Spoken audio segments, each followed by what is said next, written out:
could transform blank, smooth plastic robots into lumbering, twisted nightmares. Hell no. Nightmares far skip. Hey, look, and y'all telling me FNAF 3 is harder? What? Nah, this is, hell no, this will literally give me nightmares, bro.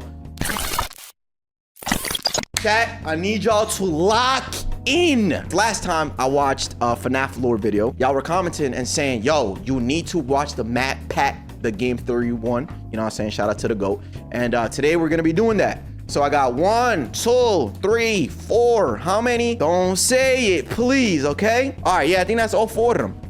Who the fuck are you? Vash hates what? Yo, Jordan, cut that out, bro. That's not true. Also, another thing I heard is that since this is like 2 years ago or something, some of them might be outdated. But again, I'm just watching this for an open mind. I beat FNAF 1 and 2, and today I'm gonna try 3 after this. Anyway, shout outs to Matt Pat, shout outs to the Game Theory. Link to the old videos down below. Go check them out. You know what I'm saying? Today we end the torment. 19 books, 11 games, 8 whole years. Damn. All leading to this moment. The ultimate FNAF timeline is finally complete. The pieces are in place for us. Now all we have to do is put this story of tragedy, jealousy, and loss back together. Bro, this lore from what we saw is internet. Insane, bro. I immediately saw this and like, yo, this little girl right here, bro. Yo, and then this one too. Oh my God. Together. Oh my God. Hello, Internet! Welcome to Game Theory, the show that feels like a kid revealing the class project that he's been working on all year. Except here, it's the class project that I've been working on for the past decade of my life. This one is big, my friends, and I gotta admit, kinda nervous. I haven't attempted a timeline video on this franchise since 2018. Back in the days when Mike was the crying child, Afton coming back was actually a surprise, and Fazgoo wasn't a phrase I'd ever thought I'd have to utter. Yo, William Afton, let me tell you something, bro. Leave them kids alone. You see this right here? Chad, I think I broke it again. I'd ever thought child. Afton coming back was actually a surprise, and Fazgoo wasn't a phrase I'd ever thought I'd have to utter. But since the last time I did something like this, we've had 3 more massive games, the death and revival of the FNAF movie, and more robot kids than you can shake a staff bot at. It is exhausting trying to keep track of this whole franchise, which honestly is why I'm here today. The lore at this point is complicated. It is full of speculation and theory, so to hopefully make it a little easier for everyone and to give us all a baseline to talk about this franchise moving forward into the future, it's time to reveal my current working FNAF timeline. But just before I do, I just want to explain a couple of things. First, this timeline is massive. Seriously, it is huge. This thing towers over any video project we have ever done on the channel. But when you look at the totality of this franchise, the story of FNAF really boils down to the story of one man, William Afton. His successes, his failures, his rise to becoming co-owner of one of the most successful restaurant franchises in the world, and his eventual fall to the monsters he helped to create, only to then be reborn in a new digital form later. That's why I've decided.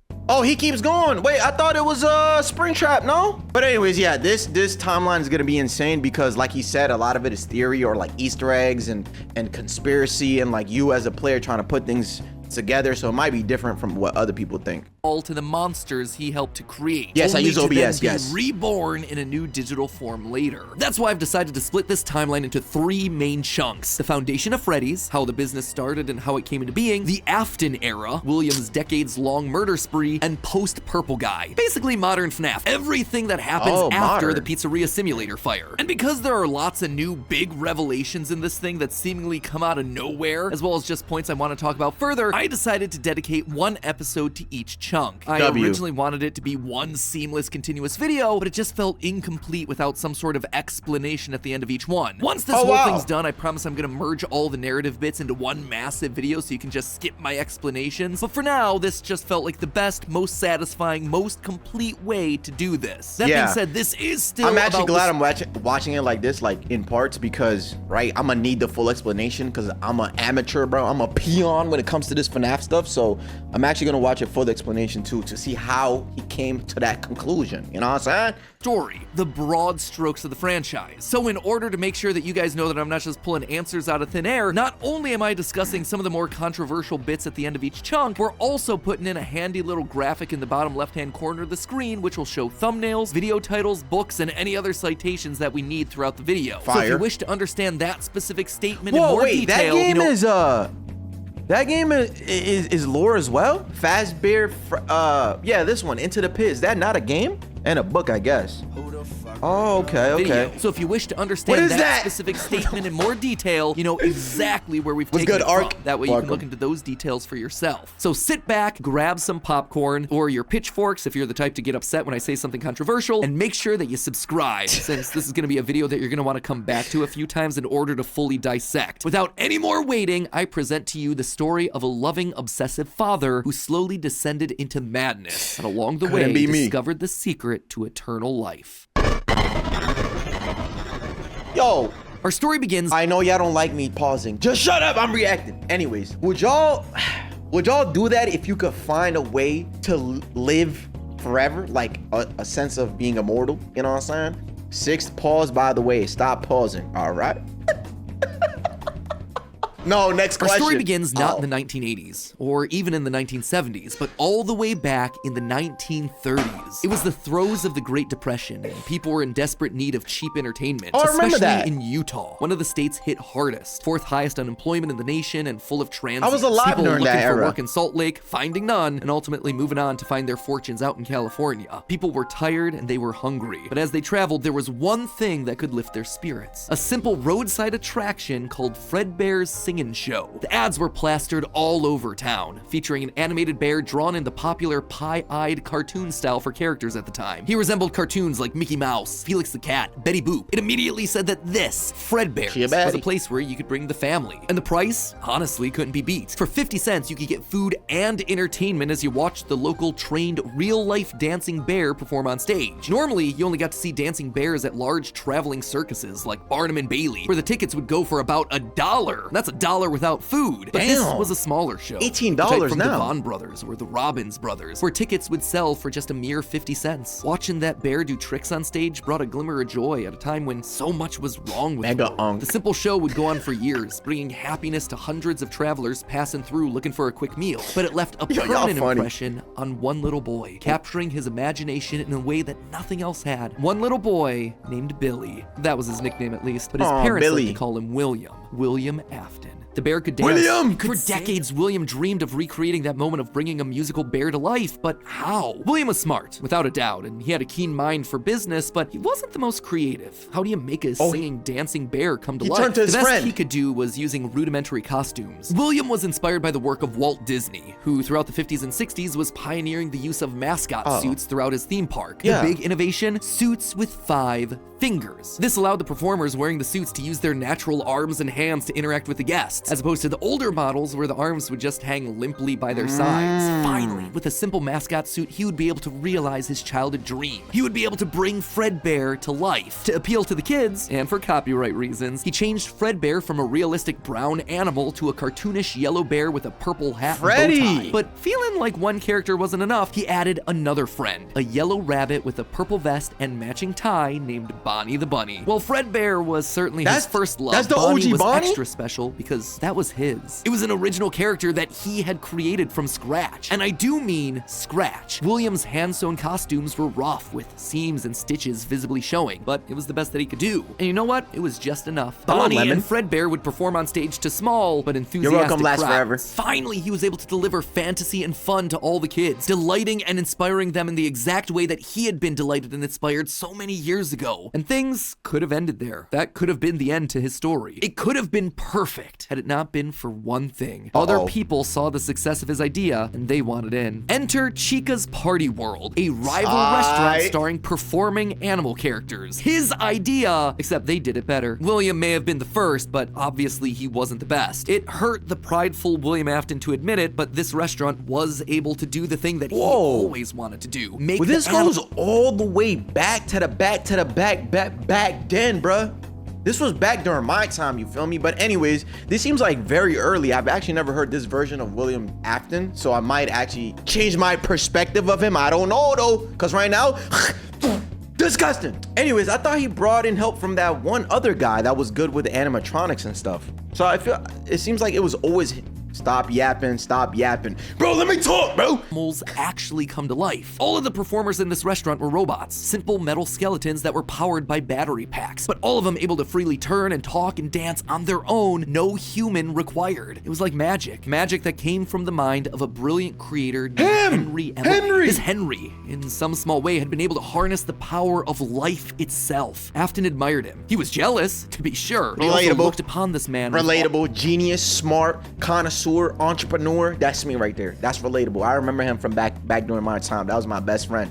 I showed him everything. Off to one side of Chica's party world was a small cabaret stage featuring an elephant magician. On the other, a hippo known to ramble on and on. That one was more of a joke for the parents, but it was the main stage that was for the kids. A rocking band of characters featuring a yellow chicken thing with a southern drawl named Chica, backed by a band of other country-themed characters, including a pig with a banjo, an upbeat frog from the local swimming hole, and a brown bear with a heavy southern accent. Wait, a bear? But bears were his animals. Why not a cow or a horse? Something to fit the country theme a bit better. Why did it have to be a bear? And adding insult to injury, they had the nerve to call this thing Ned Bear, a direct copy of his own Fredbear. What? That's copyright, bro. Yo, wait, that ass, bro. Copyright in 1922? Couldn't be me. That's gonna leave a mark. No, that was not okay. Afton's jealous admiration turned to hardened bitterness. A bitterness that would only grow over the next couple of years as families continued to choose Chica's party world over Fredbear's. William just couldn't compete with the appeal of the robots. Eventually, his restaurant would go bankrupt, only to get bailed out by, of course, Henry Emily. Another insult, another humiliation that William wouldn't soon forget. 1979. Despite being bitter, Afton couldn't deny that what came next was a period of massive success and expansion. With the two franchises now merged into one, it was the best of both worlds. Afton's ideas with Henry's robotic expertise. The two men decided to launch under a new name, Fredbear's Family Diner, a pizza chain that would eventually come to feature a mix of humans in performing suits as well as on-stage animatronics. They decided to stick with Fredbear as the headliner, considering the yellow bear was easily identifiable as brand and because he was the original performing animal mascot. Afton appreciated that. This new restaurant would also see a mix of characters as the two franchises merged into one, with Pig Patch and Happy Frog performing right alongside Fredbear and Bonnie. And as part of this one big Fredbear family, they even got themselves official merch that were released, ranging from masks to magnets. That's fire. Yo, chat, like I said, when I beat, not if, when I beat all the games, I'm getting a Foxy mask, bro. Cause Foxy, bro, every time you jump at me, bro, ah, man. FNAF 1 was one thing, but FNAF 2, bro, with that damn tunnel, the thing with the flash, nah, man, I hated him. I hated him. Magnet? I am sorry, Gregory. That's it. Wait, what am I listening to? What's going on? Official merch that were released, ranging from masks to Foxy magnets. got aura, yeah. Crappy Mr. Hippo fridge magnet? I am sorry, Gregory. That said, not all the characters were winners. The reception to some characters was just mediocre, so they faded away into the dumpster, storage units, and retro budget tech stores of lost nostalgia, waiting for their chance to step back into the limelight if and when a headliner went out of commission. Others, though, would fare much better, like a new Pirate Fox, as well as a blue guitar playing variant of the yellow Bonnie Bunny. Ultimately, Yo, I hate Foxy so much that that's really my rival, bro. I hate him, but I love him, bro. the franchise would get Foxy. so big, it would spawn its own cartoon show, Fredbear and Friends. Business was booming. In the end, Fredbear and Bonnie's popularity would be so strong that they would be able to support the Fredbear's Family Diner franchise all on their own, while also spinning off a new sister location dedicated to their friends. In 1983, Freddy Fazbear's Pizza launched, giving a dedicated home to all this new supporting cast of characters. Chica the Chicken, Bonnie the Blue Bunny, Foxy the Pirate, and of course the headliner, a brown Freddy Fazbear. See, but like, they look very scary. Unless these are just, you know, what they look like. He's just presenting it as how they look now. You know what I'm saying? Foxy had me mad because he could see through the mask. Yes! And then BB. Oh my God, wait till I drop that gameplay, bro. BB boy, Balloon boy, bro, he comes in and takes your batteries, bro. Like, they was jumping. They would jump you, bro. One takes your battery, then the other one just jumps at you, bro.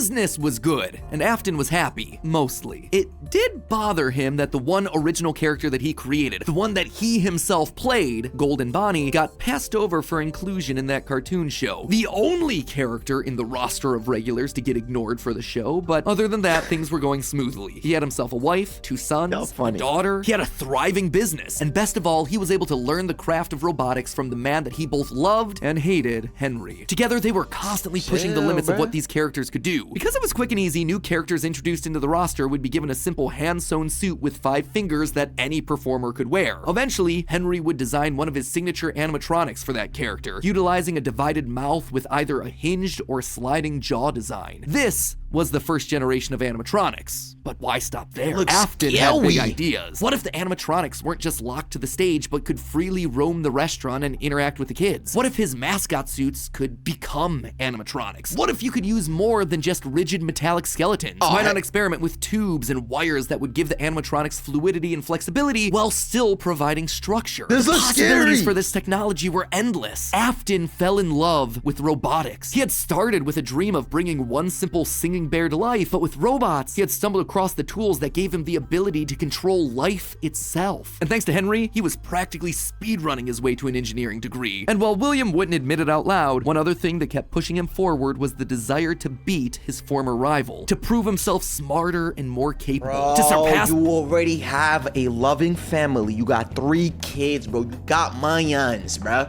You have a very successful restaurant, bro. I like competition. You know what I'm saying? It boosts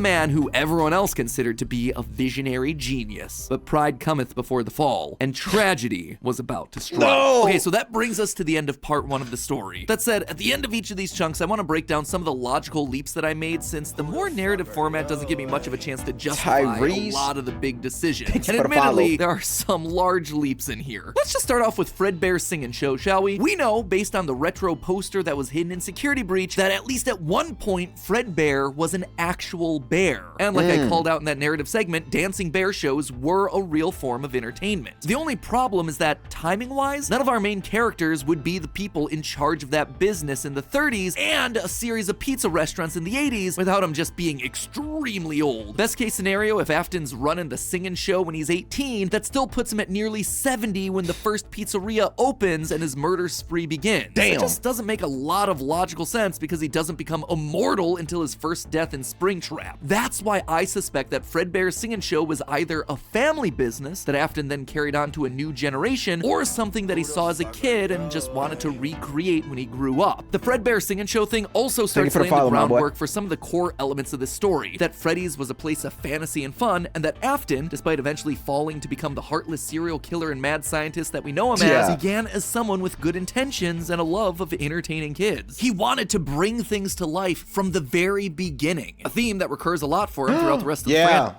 Where fantasy and fun come to life. He was obsessed with bringing things to life. And then I guess that's where he discovered, you know what I'm saying, quote unquote immortality by living with or through the suits, you know what I'm saying? Next up, let's talk about those mascot costumes. One thing that I keep going back to is the design of Glitch Trap. It's a handcrafted suit. You can see the seams and everything. It even has 5 fingers for the performer's hands. It is very much not a Springtrap suit. This is something much more rudimentary. It came at a time before animatronics were a part of the story. That's why I suspect that it was actually the first, predating literally everything. It's also a suit that is very personal to Afton. He put his digital consciousness in that form. It's his personal avatar. It's the way that he sees himself. There's also a whole separate discussion to be had here about the habits and rituals of serial killers. So the fact that he's choosing to lure kids and kill them in this particular suit actually says a lot about his emotional attachment to it. So while Fredbear seems to have started as someone else's creation, Golden Bonnie was uniquely Williams, giving him a personal connection. And that's not all. In this whole franchise, only one set of characters have themselves 5 fingers, the Nightmares. Even Golden Freddy, Fredbear, was a 5-fingered wearable. I will be playing Fnaf 3, yes. I beat Fnaf 2.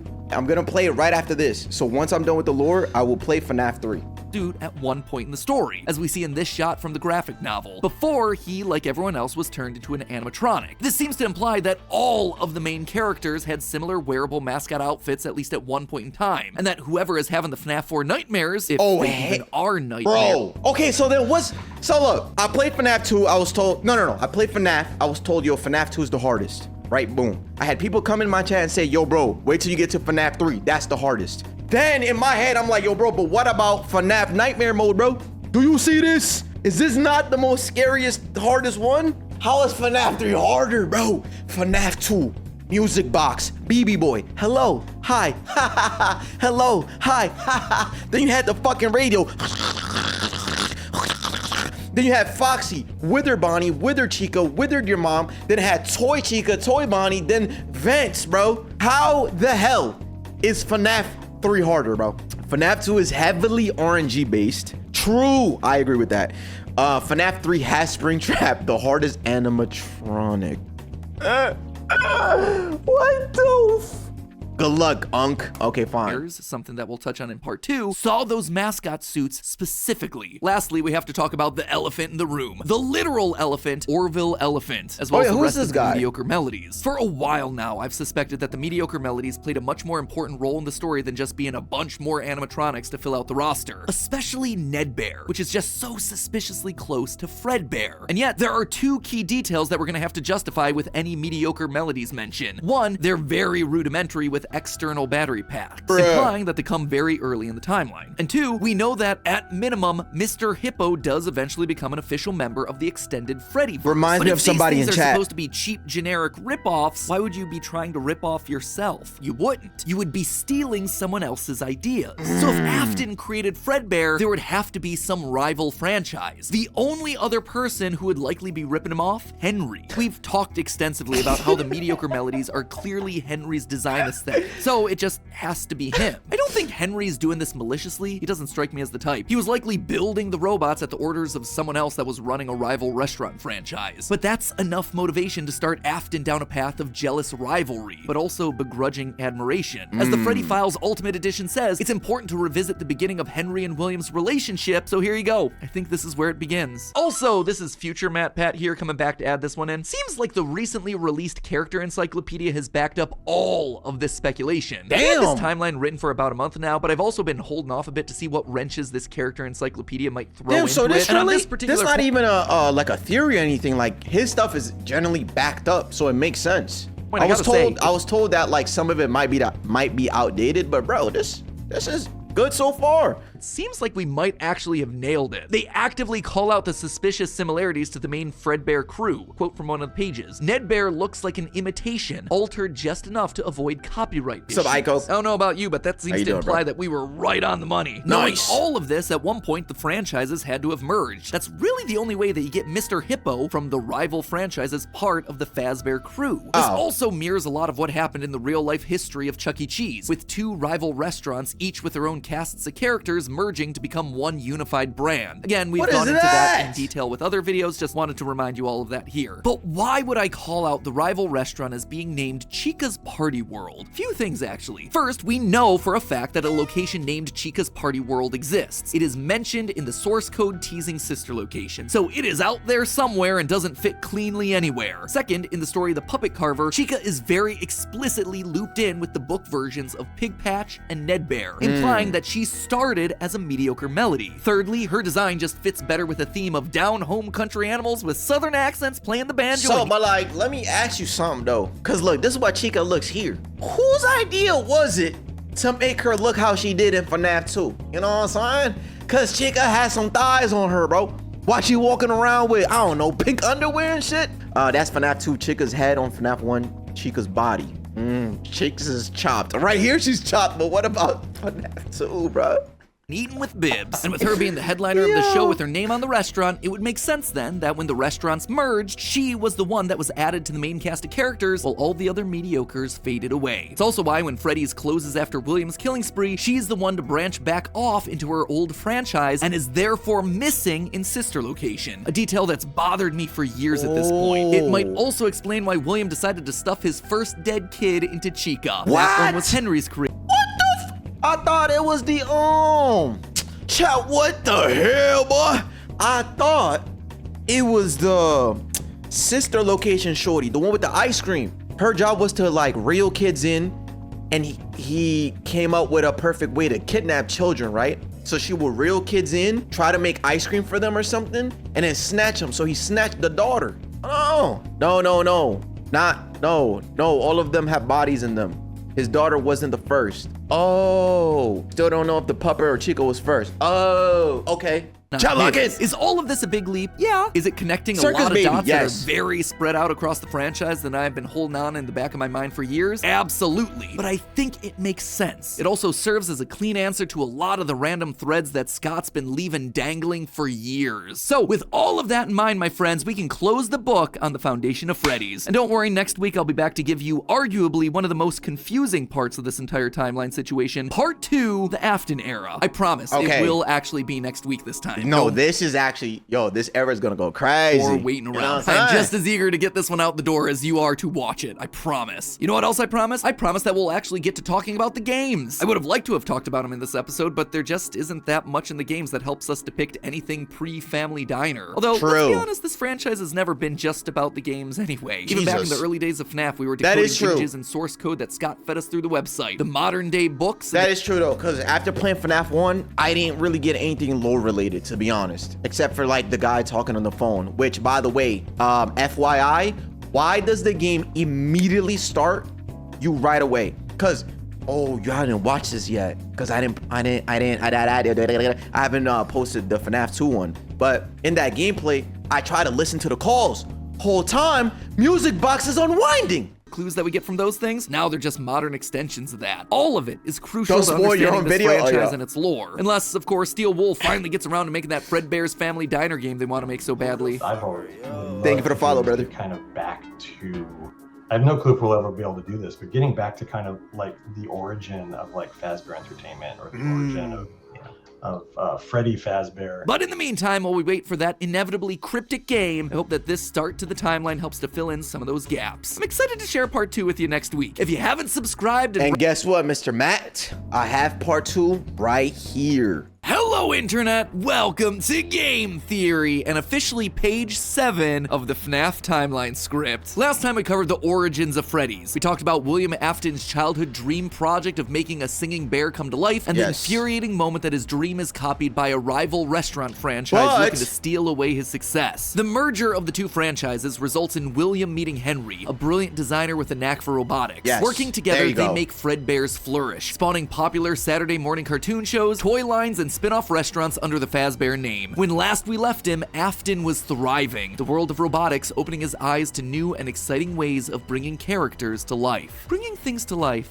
yeah, that was his core driving force, his passion. And it was this very passion that would mutate, twist, and morph from here on out in the story. This will be Because one long with video. life, there is inevitably death. Something that Afton would become intimately familiar with. But before Afton acquaints himself with death, I want you to take some time to acquaint yourself with our newest channel. Guys, this is a huge moment Oh yeah, because for us theorists. he has 4 of them, right? It's time to complete our other massive ongoing project, this timeline. Let's go, Onward to Supreme. part 2, where things are about to get dark in a hurry.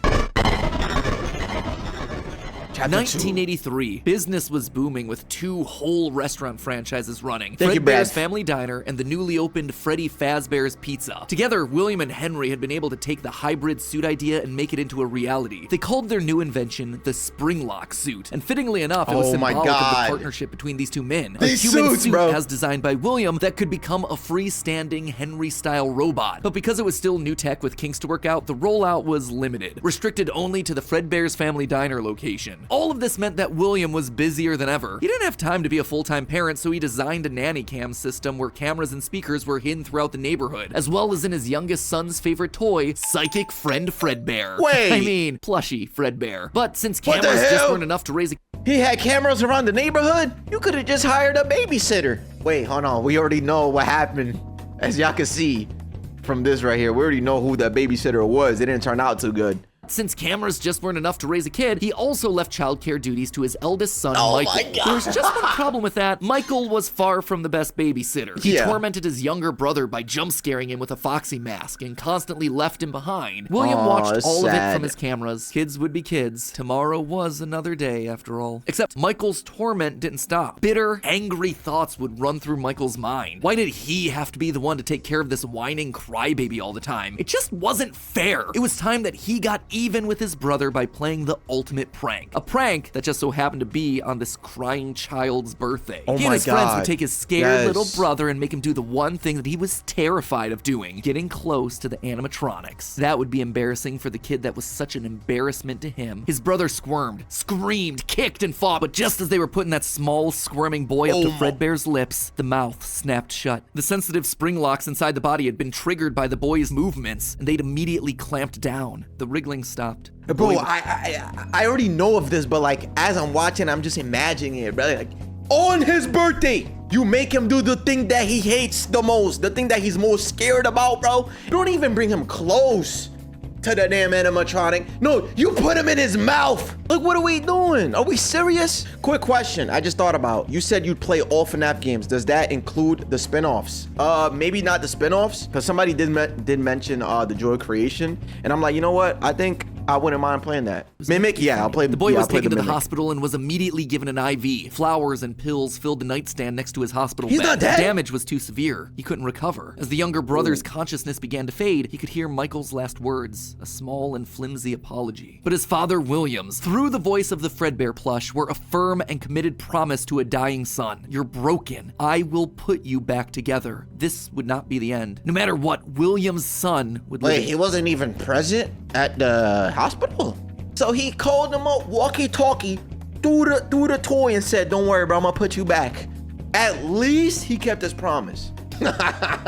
Back together. Firm and committed promise to a dying son. You're broken. I will put you back together. This would not be the end. No matter what, William's son would live again. It would just take time. Time that, right now, he just didn't have. His young son's heart flatlined as the boy faded into the inky unknown of the afterlife. In the aftermath of the tragedy, changes started happening around the restaurants. Kids were now required to wear security wristbands to prevent anyone from getting outside without parental permission. Yes. Any kid who approached the exit without permission would have to answer to the security puppet. Yo, this freaking, yo, this damn music box.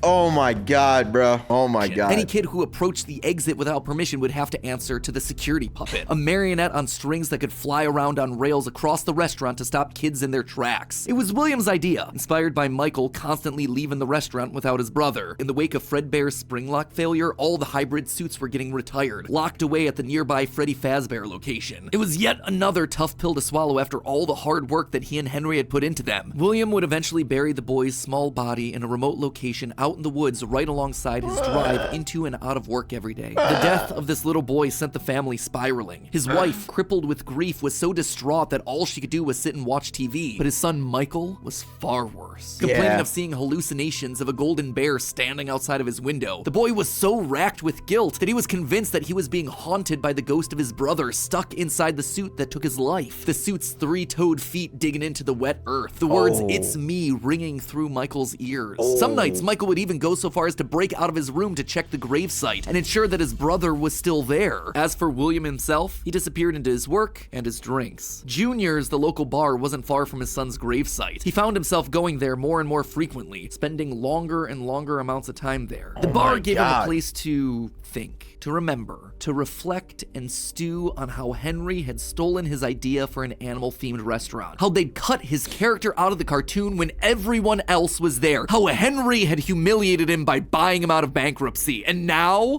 there was his son. Henry had taken his son. God. The robotic part was the part that failed after all. William ordered one more drink, but it was one too many. The bar Thank you, turned him bro. out. Hey, I would have said the same thing. Listen, yo, William. Get out! Bro, you have like 19 drinks here? This is a bad combination, bro. Bad combo, bro. Bad combo. The bar turned him out and told him to go home. But William didn't go home. Drunk and angry, William raced back to the restaurant to give Henry a piece of his mind, only to find someone else waiting. Henry's daughter, Charlie, locked Free roam outside of the for that? building, bullies laughing at her through the window. Fine, What some the- other problem to fix. But then Afton got an idea, a beautifully awful idea. This was his chance to get back at the man that had humiliated him all those years ago. Henry had killed his business, and now Henry's robotic suit had killed his son. It was time for William to do some killing of his own. Let Henry feel what it's like to have something you love get ripped away. While parties continue. I get that. You see what, like, I get that. Like, this man, Henry Wright, technically bought him out of bankruptcy, copyrighted the suits, I get it, whatever. And while it wasn't necessarily his fault that William's kid died. I could see like how his creation was the one that did it. I don't know. But then again, Michael is at fault. So I understand what William is feeling, right? But to then say, you know what? I'm gonna start killing too. Why did your brain go that way? The son. It was time for William to do some killing of his own. Let Henry feel what it's like to have something you love get ripped away. While parties continued inside the walls of the pizzeria, William attacked Charlie in the back alley. What? It felt good. He felt free. The years of resentment and bitterness trapped in his heart finally released in a moment of pure unapologetic evil. He would make Henry hurt like he hurts. And in that moment, William became a killer. He dropped Charlie's lifeless body and drove home. That's a forced to kid! confront his family problems later that night, appalled, but also a little excited by what he had just done. Charlie's death would That remain is on the a books. kid. That is a child. That is. I need a new wire. I see what I did. Oh no, I don't think I'm gonna be able to stream no more. I don't think I'm gonna be able to stream no more, bro. I don't think my wire works. Please don't do this to me. No, no, no, no, no, no. All right, we're back. New camera. Look. Yeah. Charlie's death would remain on the books as a random act of violence. And though Henry had suspicions about William, there was no physical evidence, nothing that could link him back to the crime. In the weeks that followed, no Fred cameras? Bear's family diner would close. Where your cameras at, bruh? Oh my God. I didn't pick up on that last time. You telling me he got away with the murder? Andy cam quality. All right. Physical evidence, nothing that could link him back to the crime. In the weeks that followed, Fredbear's family diner would close for good. 2 high-profile deaths around the restaurant with 2 grieving owners in such a short period of time was just too much bad press to handle. Besides, Freddy Fazbear's was still open, and it was the newer restaurant anyway. All the equipment from the diner, including the old yellow suits and security puppet, would get retired to that location. And there they would sit for 2 uneventful years. The rest of 1983 and 1984 were spent quietly grieving. Freddy Fazbear's Pizza and the new cast of characters were a hit. Tragic memories of their yellow predecessors quickly faded. Afton kept a low profile and buried himself in work and research, quickly reaching Henry's level of engineering and even surpassing him. And while Henry slowed down to grieve, Afton kept going, even starting his own company, Afton Robotics, for all those pet projects that were a little bit too experimental for the regular operations of the pizzeria. The first of these experimental projects was a secret workshop under his house, a veritable bunker, which allowed him to work while still monitoring his kids via hidden security cameras. 1983. A passcode that served as a constant reminder of why the cameras were so important. Yes. Why he was down there in the first place. This was all to fulfill the This promise was that he sister had made to his location, son, oh? right? I will put you back together. This was for him. All for him. Right? But cameras weren't enough. He needed to solve the runaway Michael problem. He had to keep him in the house. He couldn't have another one of his kids wind up dead inside of an animatronic suit. So why not run a little experiment on Michael? You see, all this work with Henry had gotten Afton to start learning more about life, robots, the human mind, and what a fallible machine we as humans were. Our reality is so easy to manipulate with a few sensory deceptions. Deceptions like sound. With just a few sounds, he had discovered that he could alter a person's vision. He could transform blank, smooth plastic robots into lumbering, twisted nightmares. Hell no. Nightmares far Hey, look. And y'all telling me Fnaf 3 is harder? What? Nah, this is hell no. This will literally give me nightmares, bro. How the hell and why the hell did Afton think this was a great idea? scarier than he could create with actual materials. They would appear organic, rotting, putrid, terrifying. These would be his means of keeping his son Michael in the house where he belonged. Was it extreme? Maybe. But then again, this was the boy who had killed his son. He would make him sorry. And so Michael would grow up not only dealing with the memories of his own guilt, the hospital room, the pills, the flowers, the death of his brother, but also facing literal nightmares, illusions created by sound. Michael would never forget these either. Years later, as a security guard, he would still draw pictures of them inside of his logbook. But all of these extra projects meant that his home life suffered even more. Oh, right. So I think I asked this on the last lore video, but that's us. So like we are him being the security in the first FNAF or something. Anyways, William really made his own son live in hell, bro. Literally, it was like a constant loop. Yes. Okay, Darian. Thank you. Codename. Yes. Yes. I agree. Wait, but then Cash Prod is saying no. You know what I'm saying? Vash, you're gonna play FNAF 4? Yes, I will be playing all of the FNAFs. I think we play as Mike in almost every game. Eden says yes. FNAF 2 has a different person, but in Night 7, we play as Michael. Years later, as a security guard, he would still draw pictures of them inside of his logbook. But all of these extra projects meant that his home life suffered even more. He was an absent father and a non-existent husband, leaving his wife cold and alone. Why do you hide inside your walls when there is music in my hall? W vocals. All I see is an empty room. No more joy, an empty tomb. Wow. And despite her repeated demands that he leave his office and engage with the family, he refused time and time again, leaving her no choice but to leave. You burned down my house? You call that a house? It was like a morgue in there. You Oh. need to see your son. The baby isn't mine. Well, how's this? I'm keeping the diamond ring. And through it all, there was one Oh. lingering feeling. William wasn't done. He had gotten a taste of what it felt like to be unleashed, what it felt like to be free. Charlie's murder had unlocked something in him, and he wanted more. June 26, Sick. 1985. Putting on the golden Bonnie suit, he lured children one by one to the back room of the pizzeria when no one was looking. At first, he was cautious. He would lure them with promises of cake and cookies. He told them that their dog had died. He would ask for help with homework. Susie was the first. You never truly forget your first. I was the first. I have seen everything. But where to hide the bodies? He couldn't sneak out. Someone would see him. He had to hide them in a place where they'd never be found and where they'd never leave the building. They had to be stuffed inside of the suits. Oh, They ma. maintained those things anyway, except for him. And so Susie would go into Chica. Fritz, Jeremy, and Gabriel would come next, but it was easy. It was too easy. And with each little life he snuffed out, his lies got bigger. Their house was burning. They're just being kidnapped. Until the last one where all pretense was off. He let himself get violent. Too violent. I'll just wait for him after school, throw a bag over his head, hit him with a shovel, and drag him into the back of my car. What the The body hell? of Cassidy was far more bloody and broken than any of the others. He'd let himself go too far. That one he shouldn't have killed. With no more active That one, like the one that's that one, right? The one that's genuinely really bad. That's the one that gets stuffed in Golden Freddy or something. animatronics left, he shoved the body into the one suit that remained backstage. The long-forgotten yellow Fredbear, now broken and discolored with age. That's my Broken, favorite. Like Cassidy was broken, like his son was broken. Newspapers reported on this disappearance, naming the whole thing the missing children's incident. Police would even charge William with the crimes after finding security footage of the golden mascot suit luring kids to the back, but they couldn't convict him. They had no bodies, and his face had been hidden behind the mascot suit the entire time. What they had was circumstantial at best, and so he walked away a free man. But Henry knew the truth. In these murders, he saw his daughter Charlie all over again. So wait, they saw?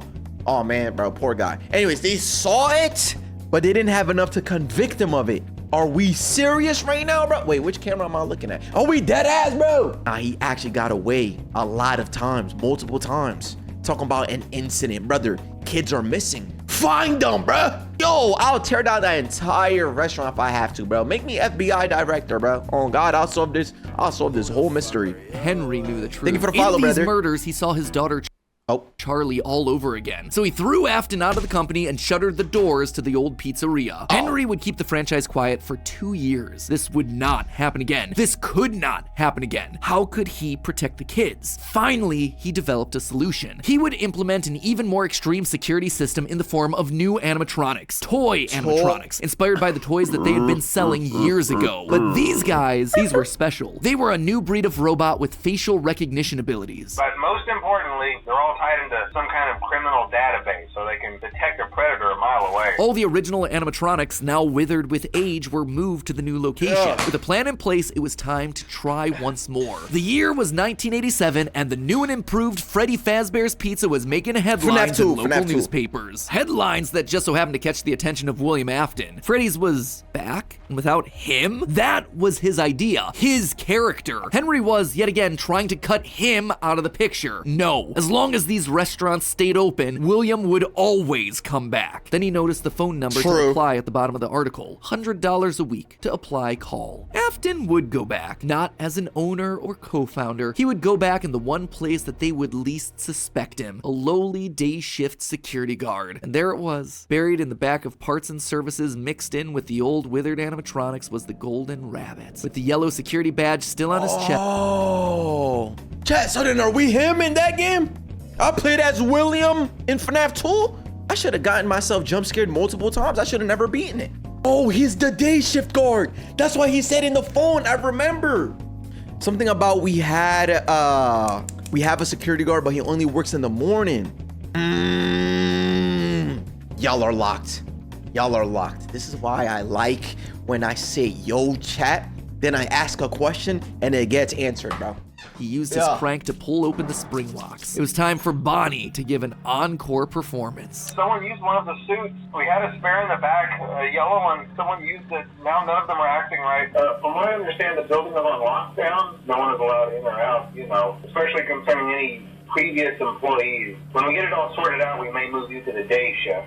Yes. This became available. 1987. I remember 5 the call. more kids. He didn't know what felt better, getting back into the suit after 2 long years of waiting, or knowing how devastating this would be to Henry the next morning. He didn't even try to hide his crime this time, just meant more blood on Henry's hands. He'd failed to protect the kids again. The restaurant had only been open for a few weeks, but William was sure that this would get it to close. Good, if he couldn't have Freddy's, no one would. Whenever a new pizzeria opened, he would be there. But as he sat in his bunker, something else started to linger in William's mind. He had seen something strange. The old withered animatronics, they had been wandering around the building, spurred on by the puppet. It was almost like those old robots were trying to save the kids. Save them? They couldn't, obviously, but still, how were they moving? It was almost like they had been given life somehow. Did he have something to do with that? The following day, the news would report a security guard getting bitten by one of the animatronics during the day shift. Yes. Was that bite meant for him? William's curiosity was stronger now than his bloodlust. He had to learn more, but how? There was no way he'd ever be able to get inside another Freddy's pizzeria. Heck, there was practically no way a Freddy's would ever open again. He needed to create something new, something brand new. He needed to create his own pizzeria. Due to the massive success, and even more so the unfortunate closing of Freddy Fazbear's Pizza, it was clear that the stage was set, no pun intended, for another contender in children's entertainment. Circus Baby's Pizza World.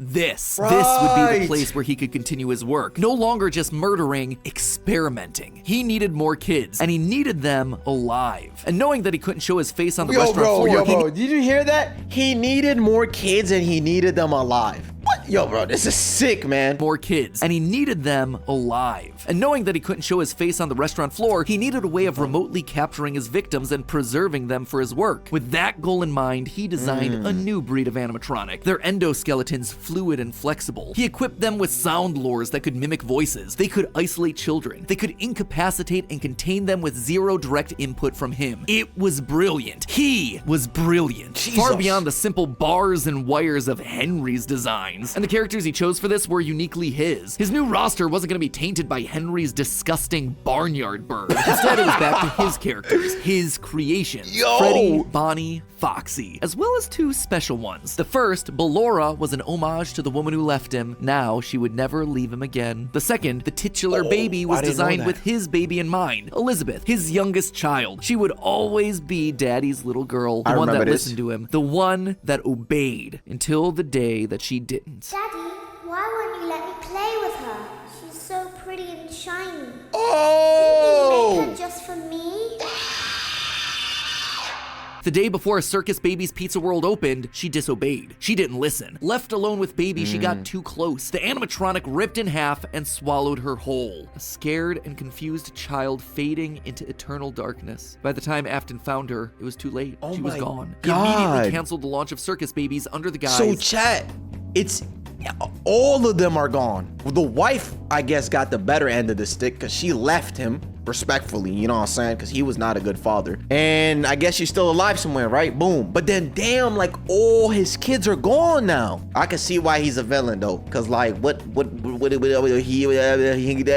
don't got nothing to lose. Fun fact: in a book story, Funtime Freddy from Sister Location captures and actively haunts a child, asking her how she wants to die. Damn, what's going on with these? Damn. On the stage, he noticed that something was different. What's up, Flying? The Yes. color of the robot had changed. I am a streamer Baby now. had been built with blue eyes, but now they were emerald green, the same color as Elizabeth's. Was she in there? Could this all be connected to the free-moving animatronics that he had seen at Freddy's? He had to know more. His mourning turned to excitement. He had to return to where it all started. 1993. Pathetic. This place was pathetic. Henry had clearly tried to reopen one final time with those old original animatronics from so long ago, but William's damage to the brand had been permanent. Yeah. These things stank of death. They hadn't been washed in decades. But even if they had, nothing could wash away the stink of murder that haunted these halls. One night, then another, then another. William repeatedly snuck into the old broken restaurant to lure the living animatronics to him, one by one dismantling them, robbing them of their endoskeletons. The metal had to be the secret. It had to contain the remnants of life itself. But he had to know for sure. Leaping out of a room that was invisible to the animatronics programming, he dragged the oversized robotic skeletons back to his underground workshop, back to where Circus Baby watched on with glowing, curious eyes. Eyes that somehow felt alive. Not knowing what else to do, William melted the robotic parts down. 5 animatronic endoskeletons reduced down to one silvery puddle of goo. Could he transfer this living metal to his own creations? He had to try. He picked up a syringe and filled it with the molten metal and injected the goo into Funtime Freddy's twisted, wiry endoskeleton. And suddenly the coils came to life. Like snakes writhing in a pile, what had once been cold, lifeless metal moved and jolted on its own. He'd done it! He had unlocked the secret to life itself. Except something was clearly wrong. The movements were erratic. They were violent, angry. Because there's children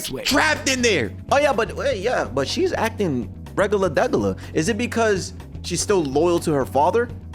She had been calm, collected. This was clearly something else, something mindless and frantic. Perhaps by mixing the souls and then portioning them out, he had created incomplete beasts. He would need to keep testing to truly understand it. He needed more of this remnant. As he searched the old pizzeria one more time for any remaining scraps of metal, the ghosts attacked. His past victims come to collect That's their due. true. But liquid metal in a syringe?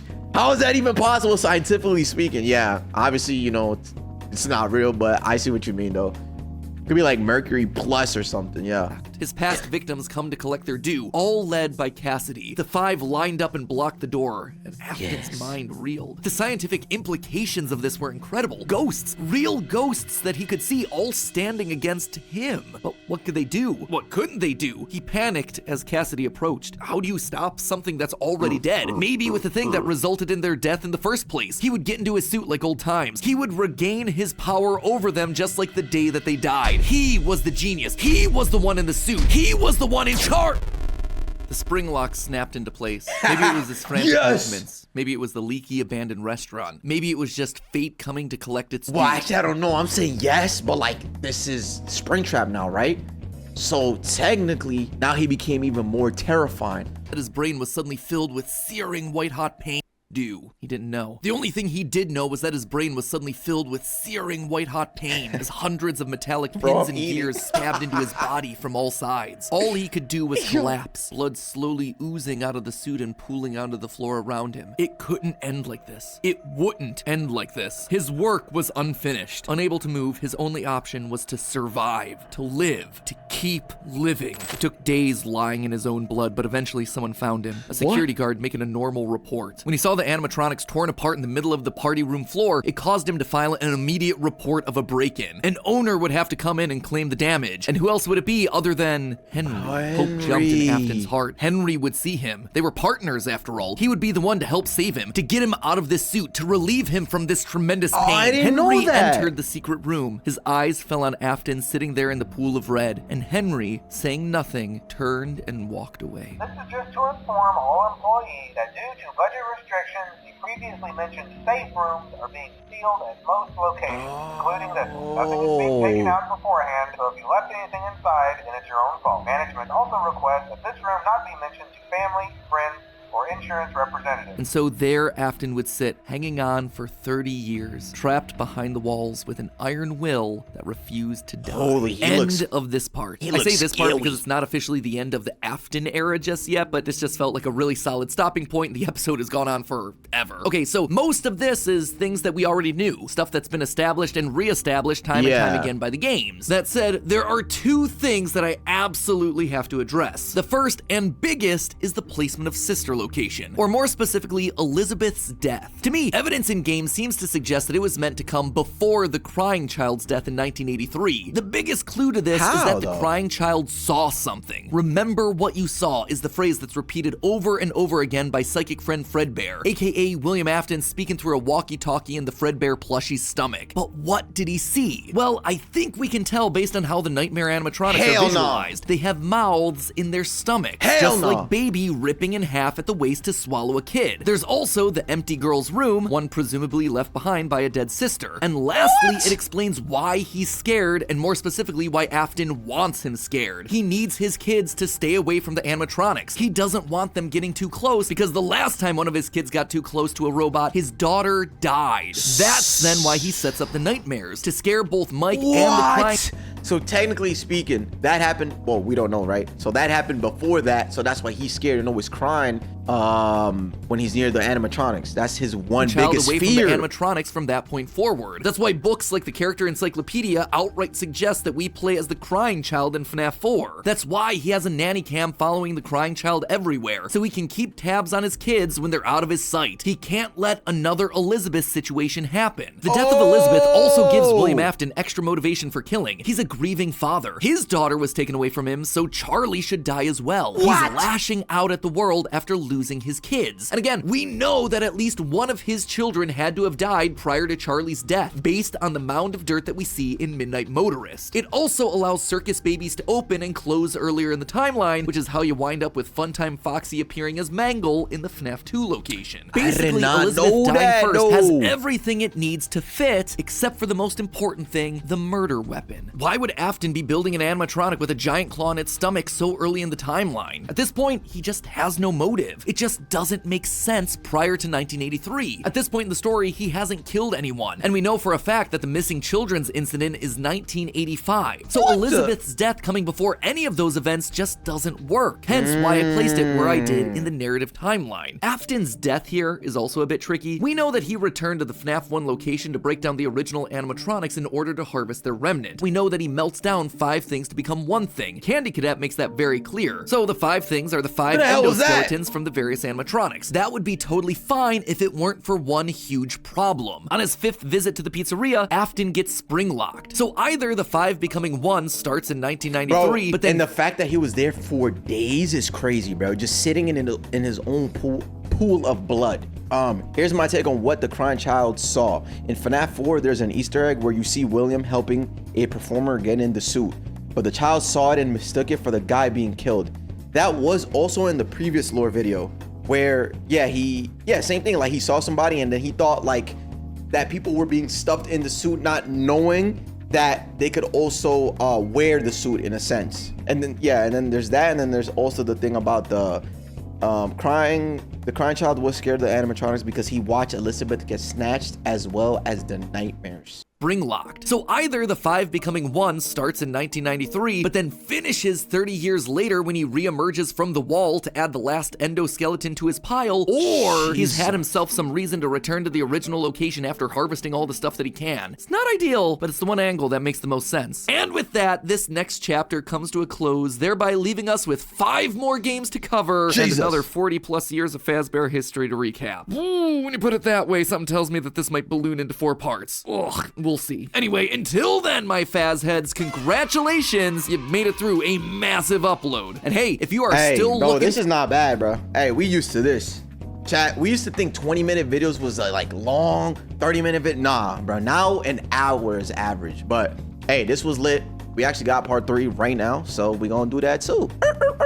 Page 20 of our final FNAF timeline. This is getting ridiculous. I don't know about final. We covered William Afton's rise as a serial killer. How the loss of his young son in 1983 caused him to make one fateful promise that would ultimately serve as his driving force for decades. I will put you back together. Fueled by grief and obsession, Afton would lose himself in work and drinks. One night in a fit of rage, he lashes out against Henry's young daughter, Charlie, his first murder. This moment becomes the first domino to fall in a long sequence of events that ultimately destroys William's life and the lives of those around him. That one murder gives Afton a taste for blood, resulting in the deaths of 10 more children across 2 different pizzerias. Those children go on to possess animatronics, giving Afton his first exposure to Remnant and the potential solution for bringing his son back to life. The need to learn more about this— Yo, William, listen, bro. Listen. You telling me you took 10 kids just to bring one back? At some point, you gotta let go, man.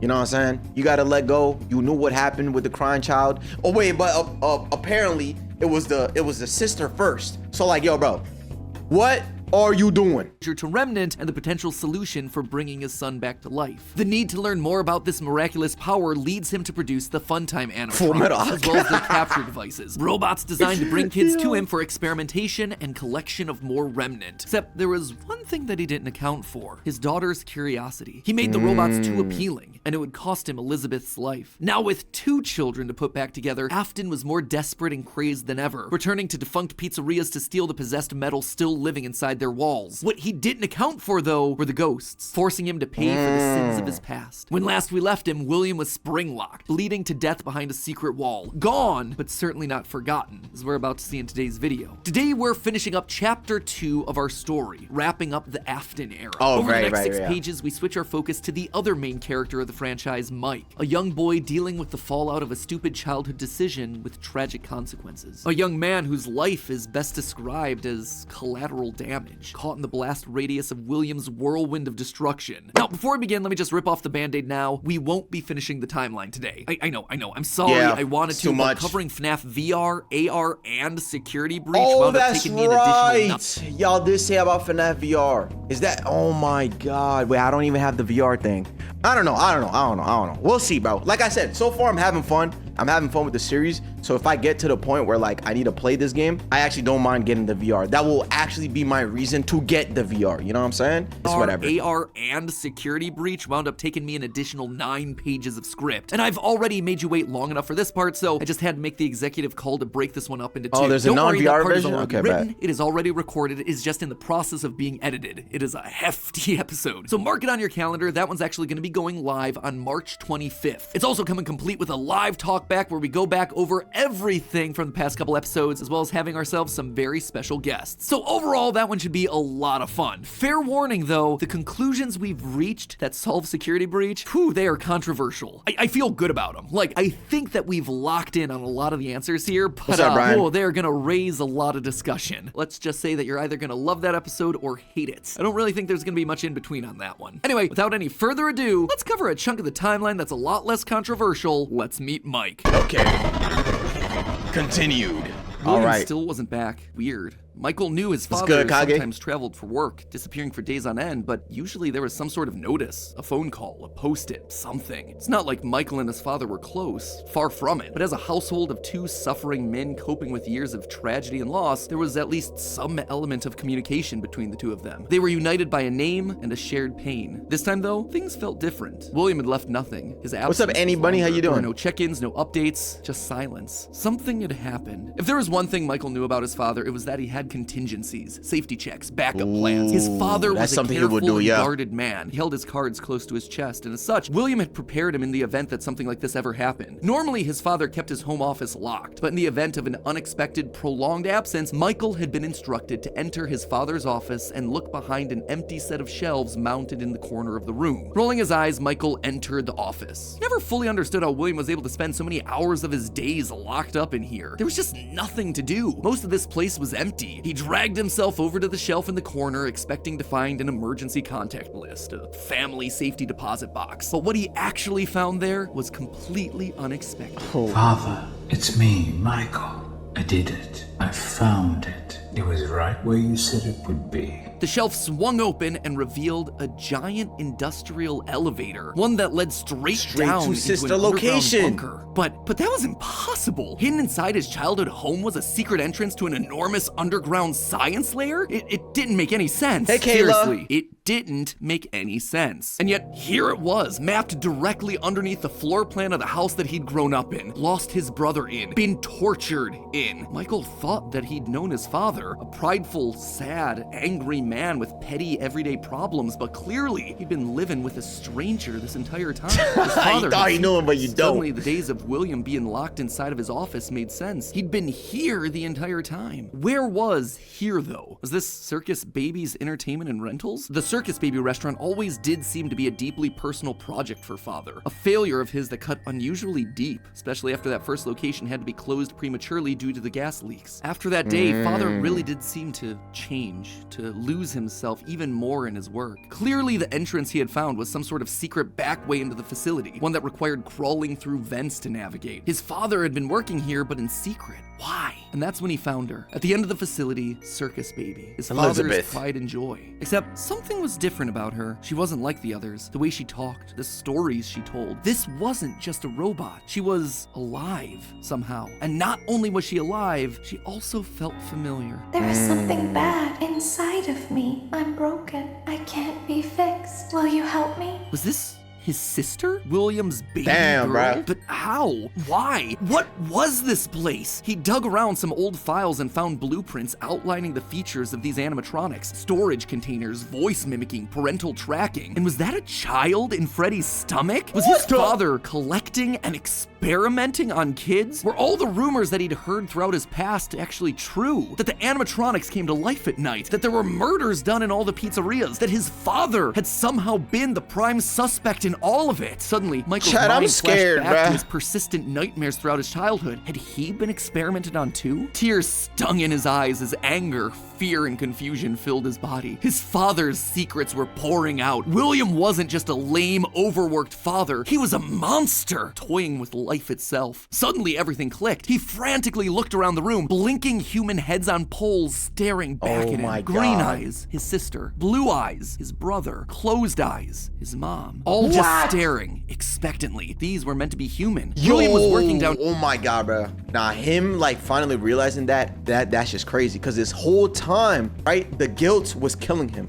All those nightmares, all of that. Then to experience this, then to finally realize this, it's just like, yo, bro, how the hell, bro? What can you do at that point, bro? Down here trying to make believable humans, literally rebuilding the family that they had both lost. The small little girl robots with their British accents roaming the hallways of this underground facility suddenly took on a whole new context. Hello in there. Is this the same person?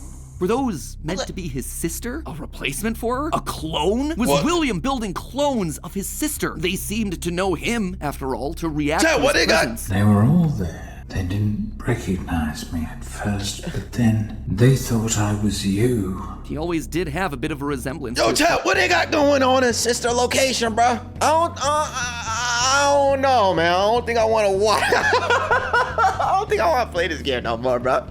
William's scary me, man.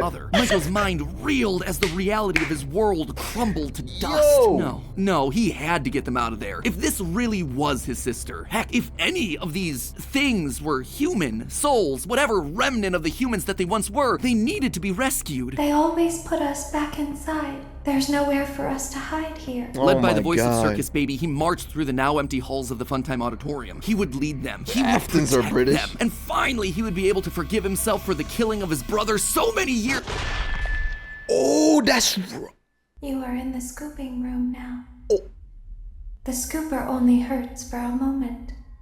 Scooper? That violent extraction arm? Michael had seen that one in the pile of blueprints. Something about heat rendering the magical silver metal inside useless. My God, in reality, that's prior right. to getting himself spring-locked and put behind the wall, William's methods had become increasingly sophisticated. With a mechanized arm that could infuse new bodies with a soul, William could finally give and take away life. The only thing he needed were the bodies. But William wasn't the only one looking for bodies, as Michael was about to learn. But if we looked like you, then we could hide. If we looked like you, then we would have somewhere to go. Wait. Michael was gonna be the hero to help these animatronics. Sugar, I see what you were... Wait, I'm putting it together. You said that she was plotting. Elizabeth's an op, yes! That was her plan all along, bro. She said, bro, I'm getting out of here. I'm leaving with some, bro. You, then we would have somewhere to go. Michael was going to be the hero to help What's up, these Lex? animatronics, all right. He was going to help the haunted tubes and wires of these animatronics escape, just not in the way that Oh, he she didn't anticipated. know. His Okay. sister had lied to him. Another game of pretend. The scooper plowed forward, digging its extraction arm into his body. As he heard his bones ripping through his flesh, Michael blacked out. But something is wrong with me. I should be dead. But I'm not. But I'm not. What the... For the next several months, Michael's life was not his own. He was forced to comply with the tangle of wires and spirits that lived inside of him. His body felt like an overfilled balloon begging to burst as day by day, week by week, his flesh began to sag and discolor. He was a walking, talking, rotting corpse, alive, but wishing he wasn't. He was a puppet, a walking shell. And while he did his best to conceal his fate, there was only so much a man filled with robot spaghetti could do. The entity in his innards would eventually leave, but by that point, the damage had been done. His decaying flesh stank, turning him into a literal purple guy. But still, even with no bones, even with rotting purple flesh and begging to die, Michael continued to live. That silvery metal remnant injected by the scooper meant that he couldn't die. His anger also refused to die. What he had seen down there in his sister's location had rocked him to his core. His father had killed and captured dozens. His experiments had killed his sister and then tortured him throughout all his childhood. He was actively trying to build human replicants. He didn't know where his father was, but Michael knew that he was out there somewhere. I've been living in shadows. Oh my God. What do you do at this point? For me to do now. The entity come find you. Michael had to correct for the sins of his father. He had to make things right. Michael would burn Fazbear Entertainment to the ground. I mean, but it what wasn't else could you do when enough. your skin was permanently purple? Michael's strategy was simple. He would apply for night security guard positions at the old defunct pizzeria locations. That way, no one ever had to see him or smell him during his shift. And all these old shuttered locations did need guards. Teenage vandals and squatters were always looking to get inside these abandoned buildings, and yet no one ever really wanted to work an overnight graveyard shift unless they were practically out of options. Enter Mike. One by one, he would take on the job of security guard, changing his name each time to ensure that no one was able to follow his paper trail. Once inside, he could tamper with the animatronics and figure out how they worked, writing about his experiences in his security logbook. While there, he would listen to the old tapes where upper management awkwardly welcomed new recruits to their summer jobs, even though he was working there nowhere near the summer months. He heard the gory details of his father's franchise from the outsiders looking in, confused and afraid about what was happening in the walls around him. What the hell is this? Sometimes he would see his brother in the form of the Golden Freddy suit. It's me appearing on the walls around him. Except now, there was something else there. He was no longer alone. Another angrier presence was also in the suit, as if two spirits were forced to share the same body. And Golden Freddy would attack him now. It was aggressive. Its vengeance wanted to lash out at anyone with the Afton name. Yes, I like her, bro. Over time, Mike worked his way through the old restaurants, the original pizzeria, the bigger, better Freddy Fazbear's. He spent weeks there looking for clues as to his father's whereabouts. And each time at the end of his week shift, he would then set the location on fire. Remnant can't survive high temperatures after all. So burning away whatever spirit-laden animatronics that still existed inside seemed like a winning strategy. All this revisiting of his past, though, was causing the nightmares to begin again. Hallucinations that brought him back to his childhood. The guilt around killing his brother. His dreams were oddly mixed with the shrill so he just kept on living that whole time? But it would all be worth it in the end. What do you do? The goal was to eventually stumble across the one location, the one job that would finally reunite him with his father. Little did Mike know that that day would come sooner than he expected. 2023, an advertisement came across Mike's TV. Fazbear Frights, a new horror attraction inspired by the awful crimes that occurred around Freddy Fazbear's Pizza so many years ago. It made Mike sick. People looking to make a quick buck off the tragedy of others, off his own family. This wasn't a joke or entertainment. Regardless, he had to be a part of it. If this team was combing through his family's history, they might stumble across something that could be useful. And if his father was truly still alive as he suspected, there would be no way that he wouldn't show up here. Maybe finally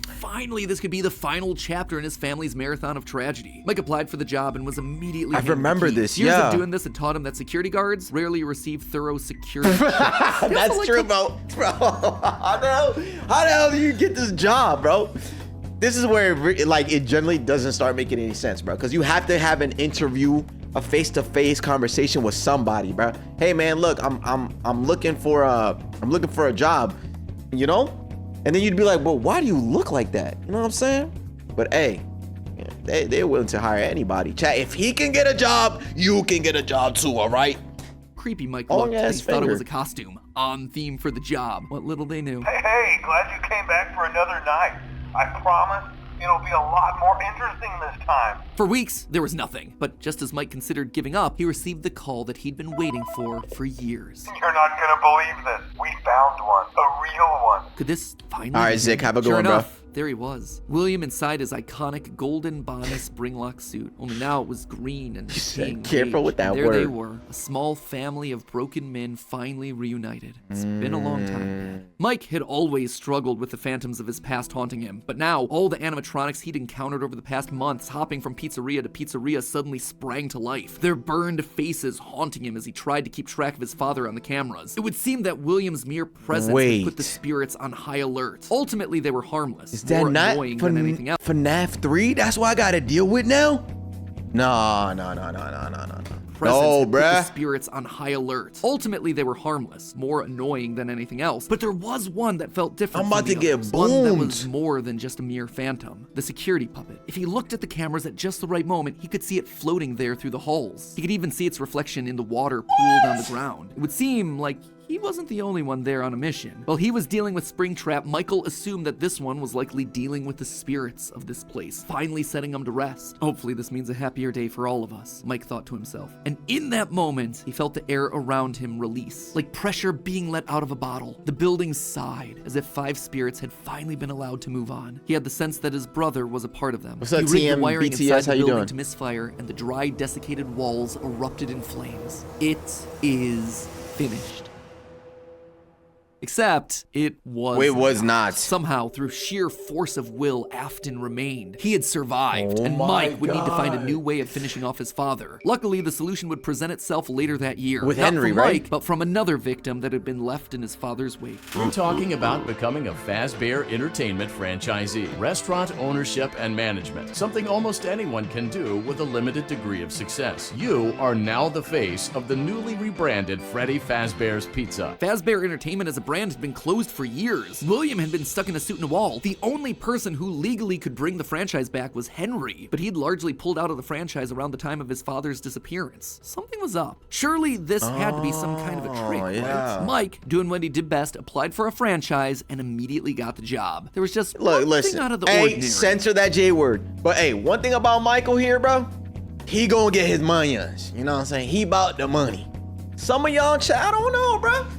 You know what I'm saying? I don't know, but hey, like I said, if he could do it, y'all could do it too. Just applied for a franchise and immediately got the job. There was just one thing out of the ordinary. Paragraph 4. If you are playing this tape, that means that not only have you been checking outside at the end Do of you every not see his shift, paycheck? as you were instructed to do, but also that you have $100 found something paychecks, that meets bro. the criteria of your special obligations under paragraph 4. No employment contract he'd ever signed required him to keep special lookout for independently moving animatronics outside the restaurant. Now he knew something was up here. Henry was luring them all back. Rather than trying to go to them, like Mike had done for years, Henry was doing the opposite. He was putting them all under the same roof. He was finishing them off for good. Mike knew this wasn't meant to be a restaurant. It was meant to be a prison. A prison, detention yeah. vessel, Yeah. a locked box meant to trap them all in so they could finally end the madness. It took a few nights, but eventually everyone was there. His father, the puppet, the robot spaghetti that had once violated his body. The hell his is that? sister, now hopelessly Oh, devoted yeah. to serve the man Innards, that right? had once Innard? gotten her killed. It was time. He had been instructed to seal the doors and leave, but while he locked everything down, he didn't move on. If this was truly meant to be the end, if the remnant needed to be washed away, he needed to be a part of that. This is where your story ends. And to you,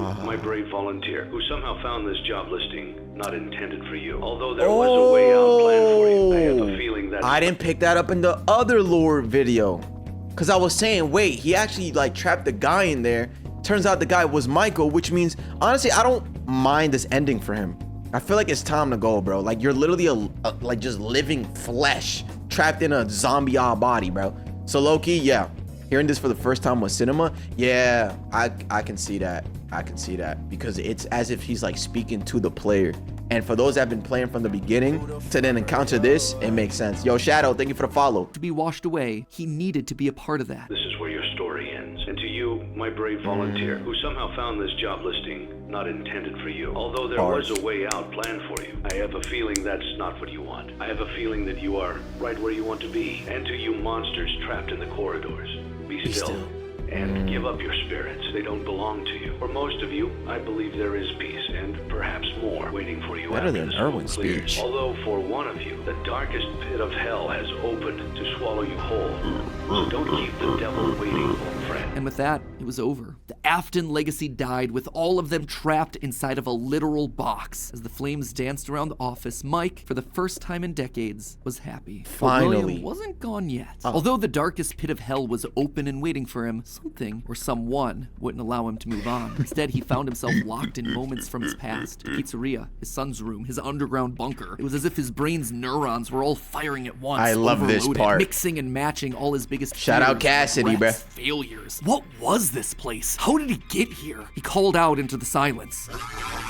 Boy got put in the damn Isanagi, bruh. Then they started coming. Without warning, animatronics, both new and old, began to jump out at him, bite him, rip him limb from limb. The pain was immeasurable. Make it stop. Make it stop. William, for the first time, longed for death, an end to this torture. Just as it felt like he couldn't take it. No, because that's the easy way out, buddy. You're gonna get tortured for eternity. All of your sins, everything you've committed, bro, you're done. There's no way out of this. Shout out to Illuminati, but you're done.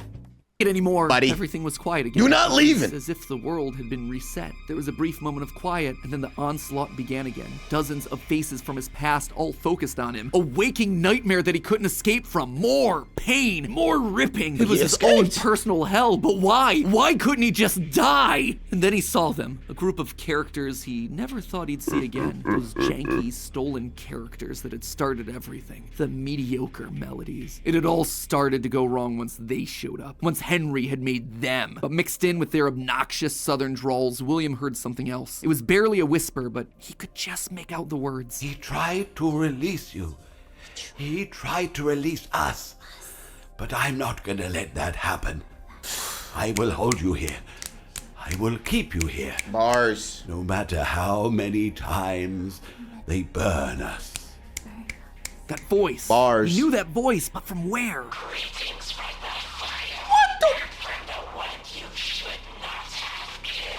The one he shouldn't have. William thought back. That sounds scary, yet it's bars. Greetings from who? Voice, but from where?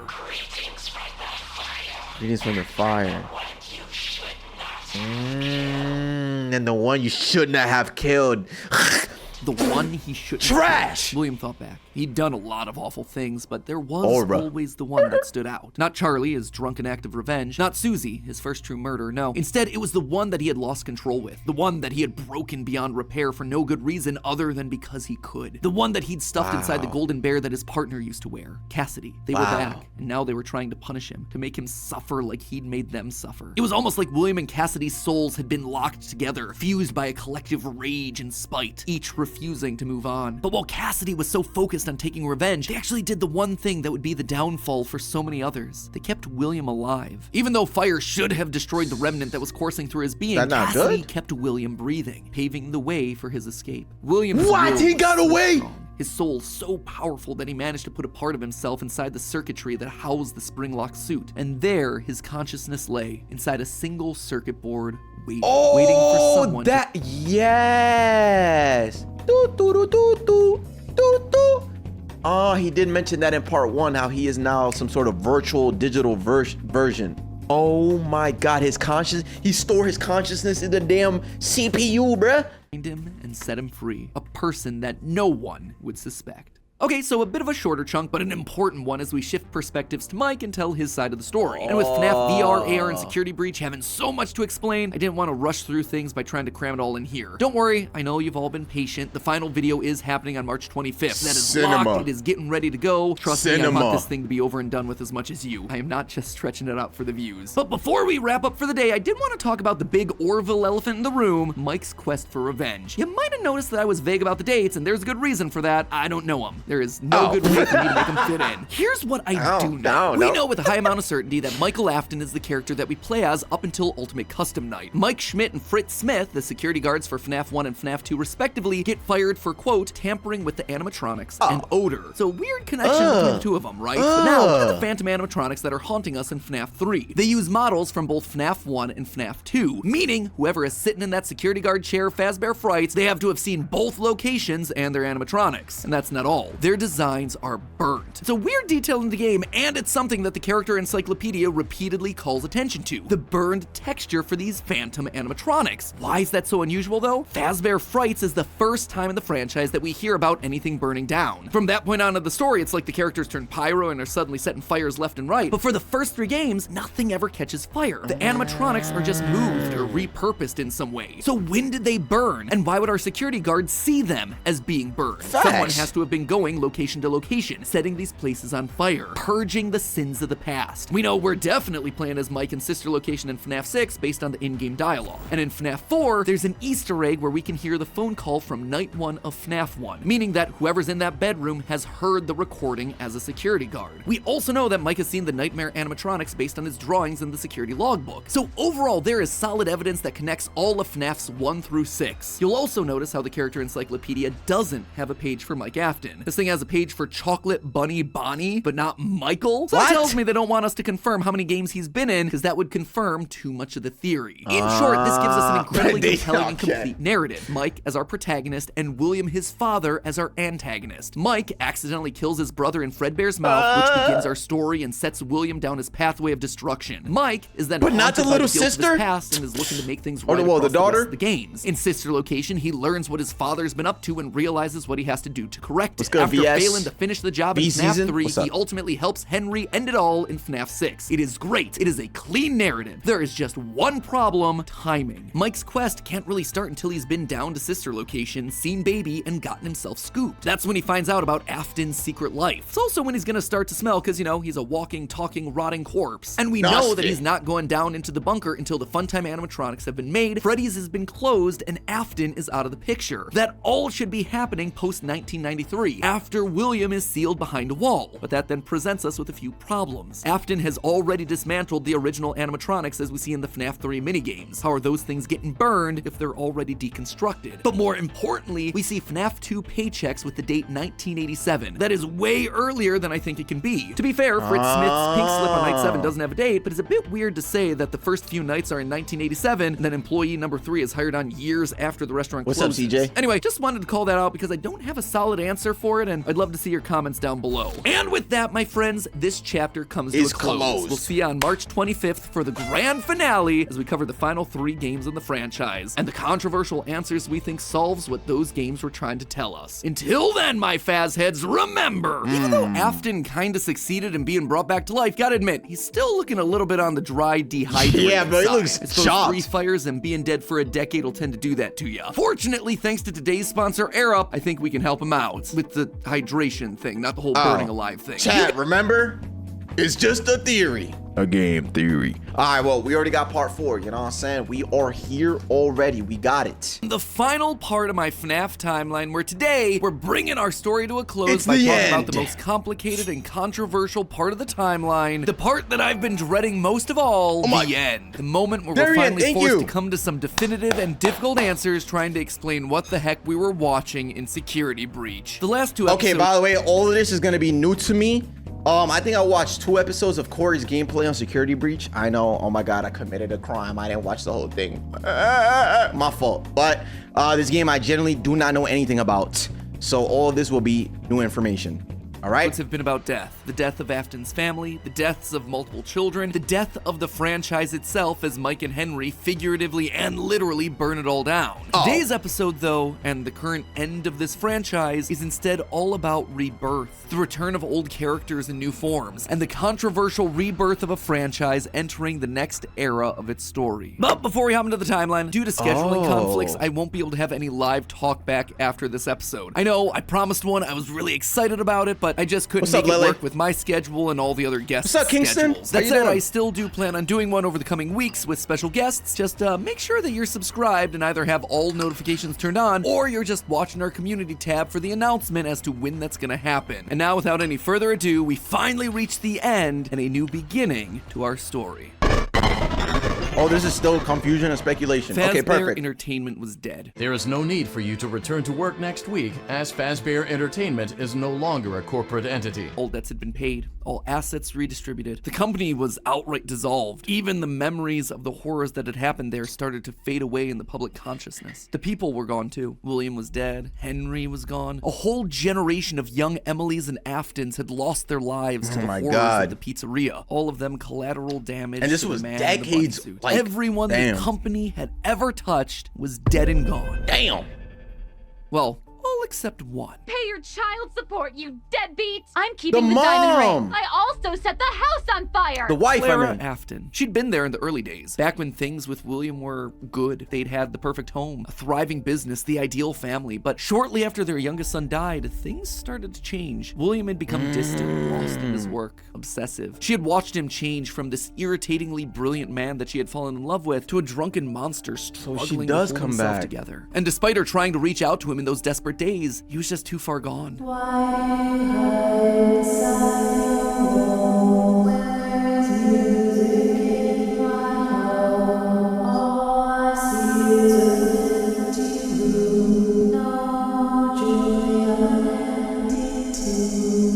Admit it, you wanted to let me in. For her sake, she had to leave the relationship, and from there, she largely faded into obscurity. A mystery from William's past, a footnote in his history, and that was fine for her. She wanted to leave that part of her life behind. She tried to move forward, never wanting to hear the name Freddy Fazbear again. Facts. A time defined by mistakes and broken promises. But then, the paperwork started to arrive. As Fazbear Entertainment began to close as a corporate entity, suddenly her mail was flooded with notifications, requests, obligations. She had been there since the beginning, helping William in the early days of his business, and now, as a shareholder and sole living member of the Afton family, all she was still copyrights getting- and trademarks of both Afton Robotics and Fazbear Entertainment passed on to her. Oh. Memories of this past life that she had long Wait, left. this would be cool if like now this is her vision of what Fnaf needs to be, of what Freddy's pizzeria, restaurant, entertainment is gonna be like, right?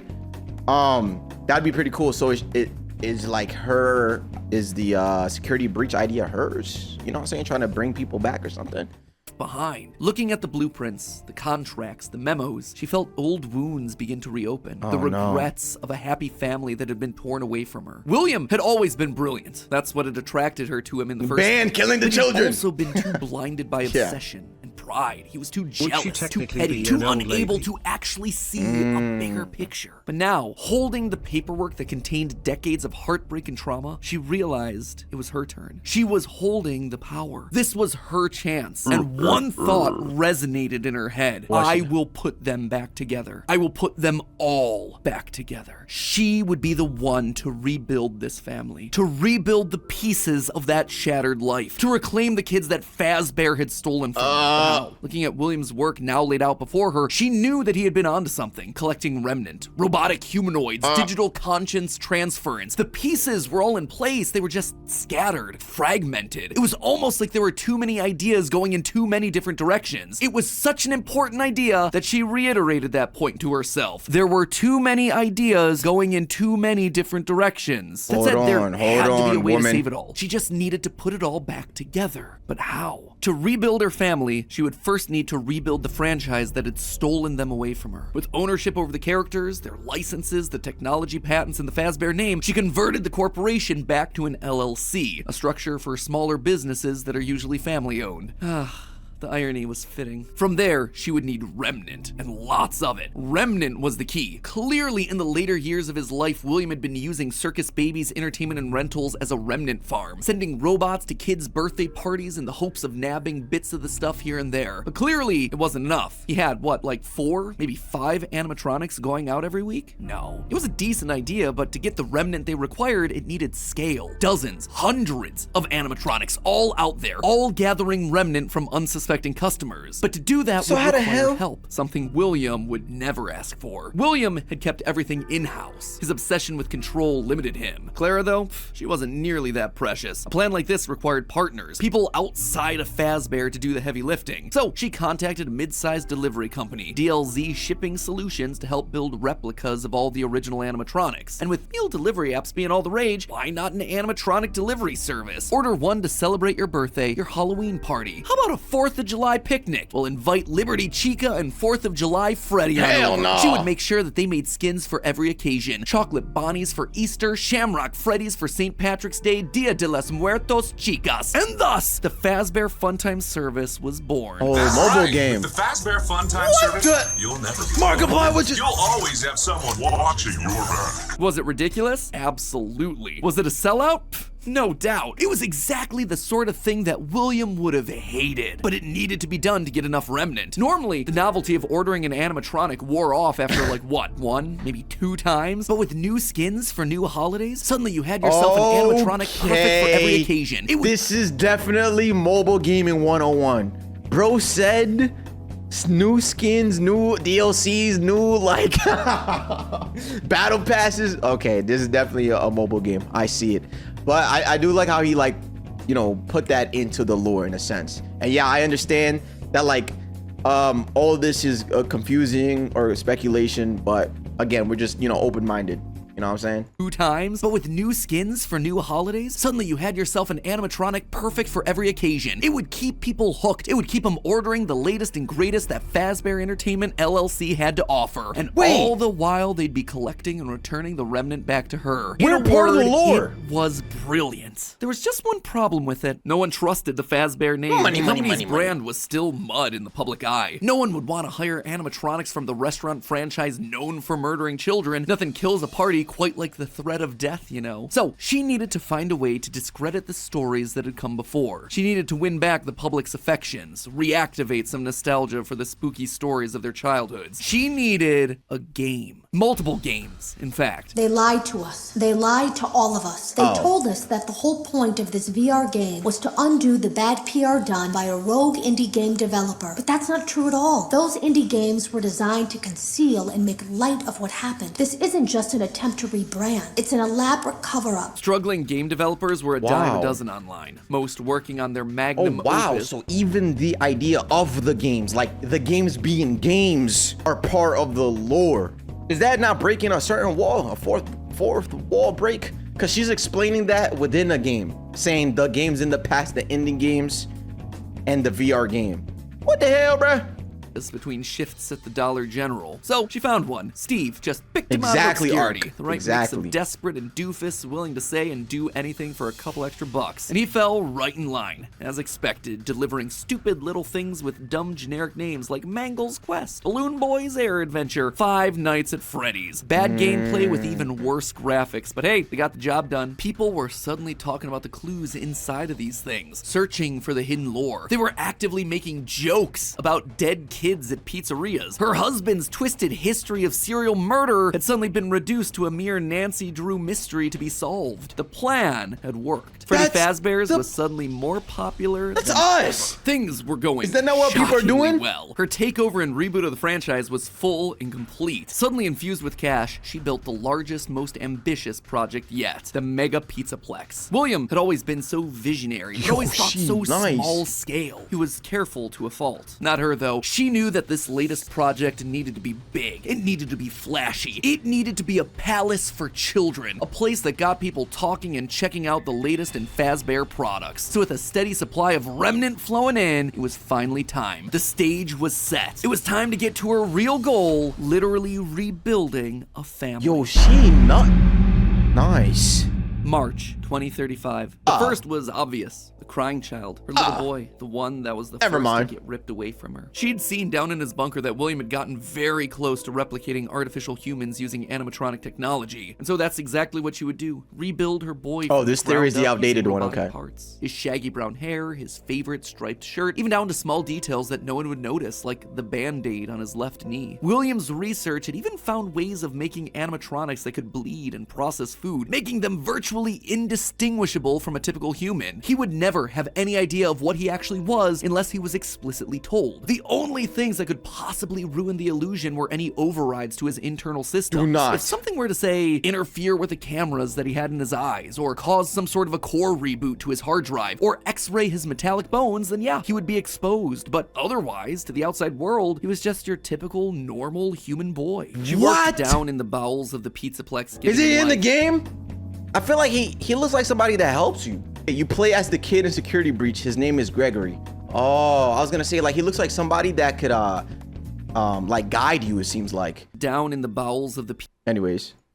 He was just your typical, normal human boy. She worked down in the bowels of the Pizzaplex, giving him life, but it was one thing to build him, it was another to help him remember his identity. He died so young, so early in their history that there was no preserved memories for him, no documentation that she could just download into his digital brain. So bit by bit, she trained him, forcing him to remember who he was. In a corner of the room, she even made a makeshift dinner table, a reminder of their happier days. Oh the my family God. recreated 2 brothers, a sister, a father, and the mother at the head of the table, the one in charge, the one in command, the one bringing all of this to fruition. But his progress was admittedly slower than she would have liked. At first, he could only communicate through simple ones and zeros, then rudimentary drawings and crude letters. But bit by bit, images of his past life started to come through. Balloons, colors, houses, bears and faces, birthday parties, all for me. Gregory was alive. As the robot boy embraced her, she felt a warmth that she hadn't in decades. This was the joy that she'd been working towards. This was what it was all for. Her son, back in her arms again. The plan was working. She had to keep going. Next was William. If the family was truly going to be put together, she would need him. And she knew exactly where he was, in the ruins of that old Freddy Fazbear's pizza place where Henry had trapped him. In fact, that's specifically why she insisted on building the Pizzaplex there over the sinkhole. It was the best place to hide what her true intentions were with the entire operation. Digging through the wreckage, she found him. He was Sugar, I agree. So she said F the other 2 kids. That's what I'm saying. I feel like William's thing was trying to get back the crying kid. Now her is trying to get back this kid, right? She programmed this guy. Where is the daughter?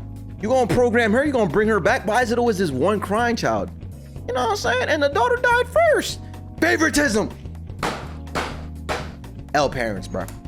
She had to keep going. Oh, parents. Next was William. If the family was truly going to be put together, she would need him. And she knew exactly where he was, in the ruins of that old Freddy Fazbear's pizza place where Henry had trapped him. In fact, that's specifically why she insisted on building the Pizzaplex there over the sinkhole. It was the best place to hide what her true intentions were with the entire operation. Digging through the wreckage, she found him. He was right where she thought he'd be. Seeing the putrid shell of the Springtrap suit, though, was not something she was prepared for. The rotting corpse of William Afton was disgusting. Scorched flesh fused into the fur lining. Hollow black sockets where eyes once were. A smell that reeked of burned carbon and bloody iron. He was no longer flesh. It was just the tangled sinews of a creature that was once called human. How far this brilliant man My God. had fallen. Nord, thank you for the follow. It was clear that her work was cut out for her on this one. Afton was practically lifeless. The man may not have been able to die, but he was about as close as you could come. And his body would need a lot of reconstruction. Replacement arms and endoskeleton reinforcements were the top priority, maybe pulled from their new line of glam rock animatronics. She'd have to see if they had any spare Bonnie parts lying around that they could steal. In the meantime, though, she threw the husk that was once her husband into a life support pod infused with aerosolized remnant to help keep him stable. But more important than recovering his body was recovering his mind. In his current state, he was comatose, an empty shell. Severe brain damage starts at temperatures over 108 degrees Fahrenheit. 42 degrees Celsius, and years of repeated fires had burned his brain to goo. Gone was the brilliant, frustrating mind that had drawn her to him in the first place. But she had a plan. Unlike her darling boy Gregory, Afton had found ways to record his consciousness. Fundamentally, the brain is only a series of electrical connections after all. That's so true. Why couldn't you replicate that in the form of a standard circuit board? In essence, you could create a digital consciousness. And one thing she knew about William, he was nothing if not cautious. A planner, someone who had backup backup plans to his backup plans. And sure enough, there That's it what was, Michael buried said. in piles of old animatronic CPUs, a record of Afton himself. Oh! But he needed someone to test it. Someone was definitely here during the night. It had to have been the client. I mean, they sent us that stuff in the first place with no explanation, told us to scan it, said it would expedite the process so we wouldn't need to program any pathfinding ourselves. Unlike the other games that she'd paid to have made in the past, What? So she like just randomly found that? That's crazy, bro. That's crazy. And all that, like the pile of, wow, nothing got destroyed, huh? Okay. To scan it. Lucky said her, it would I guess. expedite the process so we wouldn't need to program any pathfinding ourselves. Unlike the other games that she'd paid to have made She in know the her past, man, this true. one had a different purpose. This wasn't about PR, it was about getting William back up and running, spreading his virus to the masses. You acknowledge that Fazbear Entertainment is not responsible for accidental digital consciousness transference, real-world manifestations of digital characters. She hired a new developer, Silver Parasol Games, to scan the boards and bring her husband into the system. And because of the immersive nature of VR, William's consciousness would be able to merge with the player, giving him a new body, a new agency. There was just one complication. Afton's hold wasn't as powerful as she had hoped. He wasn't able to gain complete control. The first trial run, Jeremy was so it's not fully desperate to him. escape from his grasp that he sliced his own face off with a paper shredder. Messy. Afton's followers were reluctant, to say the least. But it was the second attempt that looked like it had the potential to kill two birds with one stone. Enter Vanessa. Mrs. Afton wanted a surrogate daughter. Her darling Elizabeth would have been a young woman at this point if she had lived. And Clara wanted someone who wasn't Elizabeth but could be just like her. Could she have just rebuilt her like Gregory? Sure, but she decided against it because she wanted an actual human mother-daughter connection. Thank you. That, and it would be redundant and narratively unsatisfying to have two robot Mommy kids in the same Van. family. What could she say? William had put a lot of tools on the table for her to use, and she was planning on using them all. Plus, Elizabeth had always been so loyal to Daddy. It was time to give her a second chance, a true choice. And Vanessa seemed to be the perfect candidate to fill the role. Your dad's name was Bill. Your dad didn't play fair, did he? He used to make your mum look bad in court. He manipulated you. I know your mum after she lost the custody case. I was supposed to be a good girl. She started as a QA tester at Silver Parasol Games, the VR game development company that was part of her plan to bring back William. But more importantly, Vanessa checked all the correct boxes. Right age, blonde, green eyes with a fondness for flowers and the outdoors. In many ways, it was her daughter all over again. Except it wasn't just looks and personality. What really mattered was Vanessa's mind. Underconfident, coming from a broken home, motherless, able to be manipulated. Yes. You're sick. Nicely. No, you're sick. Yo, you're sick, bruh. Oh my God, it's like everything worked out perfectly for her, just so she can manipulate her. Nah, man, this family is sick. And just the last episode, I was like, yo, good for the wife. She actually left this family and like, you know, did her own thing. Apparently not, bruh. Fun to save dear old Daddy, just as the real Elizabeth would have wanted. I will make you proud, Daddy. While testing the VR game, William's hold on digital now. consciousness merged with Vanessa. Oh sure, she fought, fragmenting Afton's code into a series of tapes hidden across the game, trying to do web searches to regain control over her life, but it wasn't enough. She was weaker than Jeremy. She was a thrall that, despite occasional moments of lucidity, had to obey. And with Vanessa, it was a 2-for-1 deal. She was getting a daughter back while also bringing her husband one step closer to reactivation. She just had to make sure that Vanessa was headed the right way. The reborn Gregory was an expert hacker, part of the benefits of being an Afton and a robot. So Clara had him keeping tabs on Vanessa, hacking into her emails and trailing her therapy sessions to ensure the future Elizabeth was falling in line. If any of the therapists started to ask too many questions, they were promptly dismissed from their positions. And while Gregory kept tabs on Vanessa's personal life, Mrs. Afton made sure to clear a path for her professionally. With Silver Parasol's collapse at the hands of the Anomaly, she then had the possessed Vanessa bring the contaminated circuit boards to DLZ shipping and the Fazbear Funtime service. More glitches, more Remnant, more Afton. But it was her last move that was the best. In a true masterpiece of poetry, she brought Vanessa over to be Chief Security Officer at the Pizzaplex. A true family tradition to don the hat and badge. And all it took was a recommendation from the top as well as some emails marked for deletion. Sure, Vanessa didn't have relevant experience for the job, but when it comes directly from the CEO, does it really matter? Husband, son, daughter. A corpse, a robot, a human. All that was left was Michael. Poor Michael. The boy that killed her youngest. The one that would spend years trying to make his guilty conscience right again. A self-professed protector. While she knew she needed him to complete the family, something told her that the problem had already solved itself. something had shifted when using Glamrock Freddy to excavate the buried pizza place. I have been here before. I found myself for the first time when I cleared the path. I have changed. My friends are here, but I can protect you. I am not me. Maybe it was the remnant that had coursed through Michael's veins. Maybe it was the spirit of Michael living on as a protector. But he was there, somewhere inside of Glamrock Freddy. Oh, She could feel cool. it. And just like that, she'd won. She'd done it. Sure, there were still some kinks to work out, some final brainwashing of Vanessa, some rehabilitation of William, but they were there. Finally, not all fully sold? together Oh. again under one roof. The Aftons reunited. A happy ending.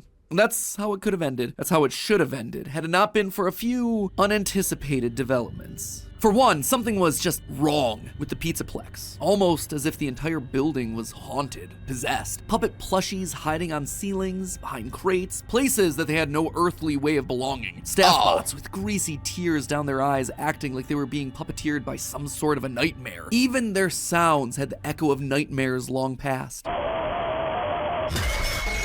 It was as though a guardian spirit of the past refused to move on. As long as her husband was around, it too would linger. crying Only kid. now, it wasn't just in one body, but it was in the essence of the Not kid, building the other- itself. She had seen stories of houses built on burial grounds getting possessed by angry Crying spirits, shorty. but she'd never assumed that it could be real. Then again, in a world of living spirit metal and mind-controlling glitches, who was she to be so judgmental? The whole thing was ridiculous. Why would this be the line that she refused to cross? After all, the Pizzaplex was built over the burial ground of angry spirits. But it was the power cords that finally convinced her that something was wrong. Suddenly, these cords were striped black and white, like the security puppet from generations ago. The very foundations of this place, the materials and wires that constituted it, were rebelling against her, against the Aftons, against the quest to bring them all together again. And it was being helped by something else. Something Oh, okay. I mean, there was barely any info about the wife even, so all this kind of seems far-fetched. Okay, so yeah, because you were talking about you were not really being sold on the wife doing all this theory.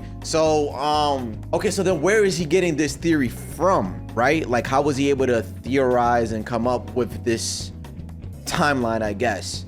You know what I'm saying? Like, what makes it just a conspiracy, sort of? You know what I'm saying? Like, for a 29-minute video, it seems like enough information was given for somebody to make a quote-unquote timeline.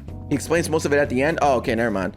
All together again. And it was being helped by something else. Something slithering through the building. Maybe they were connected, she couldn't be sure, but a blob of living wires could be heard oozing through the walls, stealing pieces and parts of the old animatronics showcased in Rockstar Row. She could only assume that it was a byproduct of all the remnant they'd been collecting. From Afton's testing, she knew that both light and dark remnant existed, one of positive emotions and the other created from anguish, anger, agony. Perhaps this thing was an amalgamation of all the darkest parts of the pizzeria's history, a collection of the hatred still housed inside these defunct endoskeletons and exosuits. As long as it was left alone, it seemed to be harmless. But if any Afton outside of Michael got too close, it would lash out wildly. Yo, Troll, thank you for Even the young follow. Gregory, looking to punish the family that had been complicit in its horrible creation. Little did she know, though, that Gregory should have been her biggest concern, that bringing the family together would have some unforeseen consequences. Oh, that's the Gregory name, the was blob? normally the goodest of boys. She had literally built him that way. But lately, he'd been disappearing more and more often, disobeying her orders,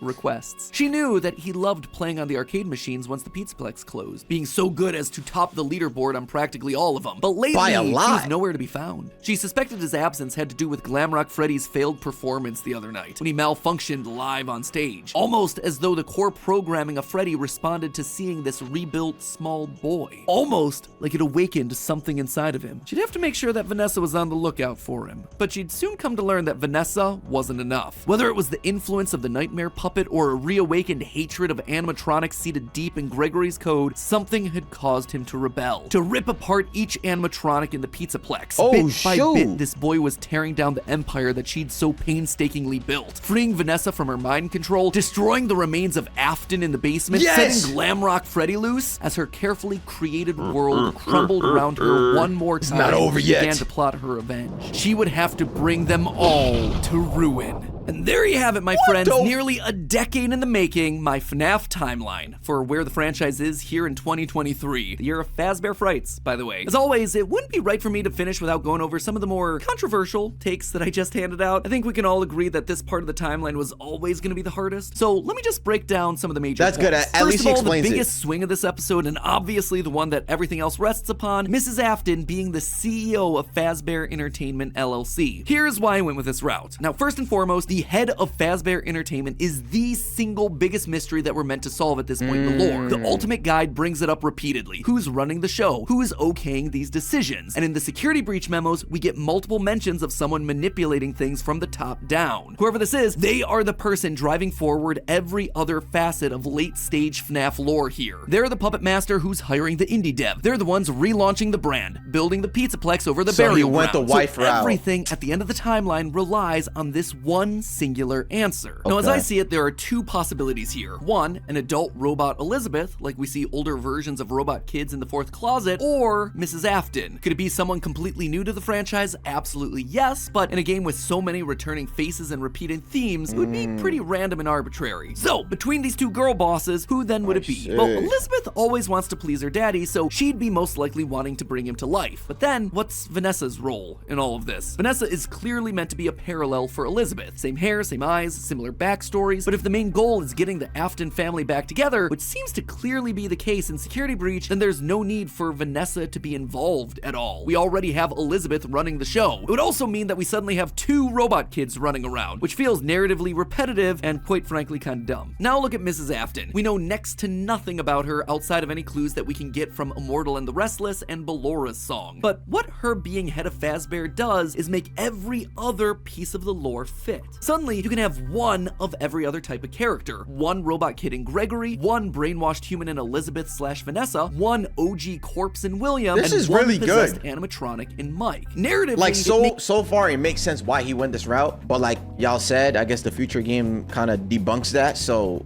hey, this is pretty dope. Yo, T-Strike, what's up, my boy? Everything else cleaner. Legally, it's also the option that makes the most sense. As I call out in my narrative, she'd likely have some stake in the original company and all of its assets. So as Fazbear folds as a company, I'd suspect a lot of it would return back to her. But there was one clue that really sold me on this particular direction, and that was this right here, in the post-it room. The big there's a central family security breach, a dinner table scene with the whole family, including the mother. And not only is she there, she is at the head of that table, the position of highest honor and responsibility. She is the one in charge, with William being relegated off to the side. That one scene shows that we have to include Mom in there somewhere, and the only place it makes sense for her to be is at the top. Now, exactly. Yeah, look at her position.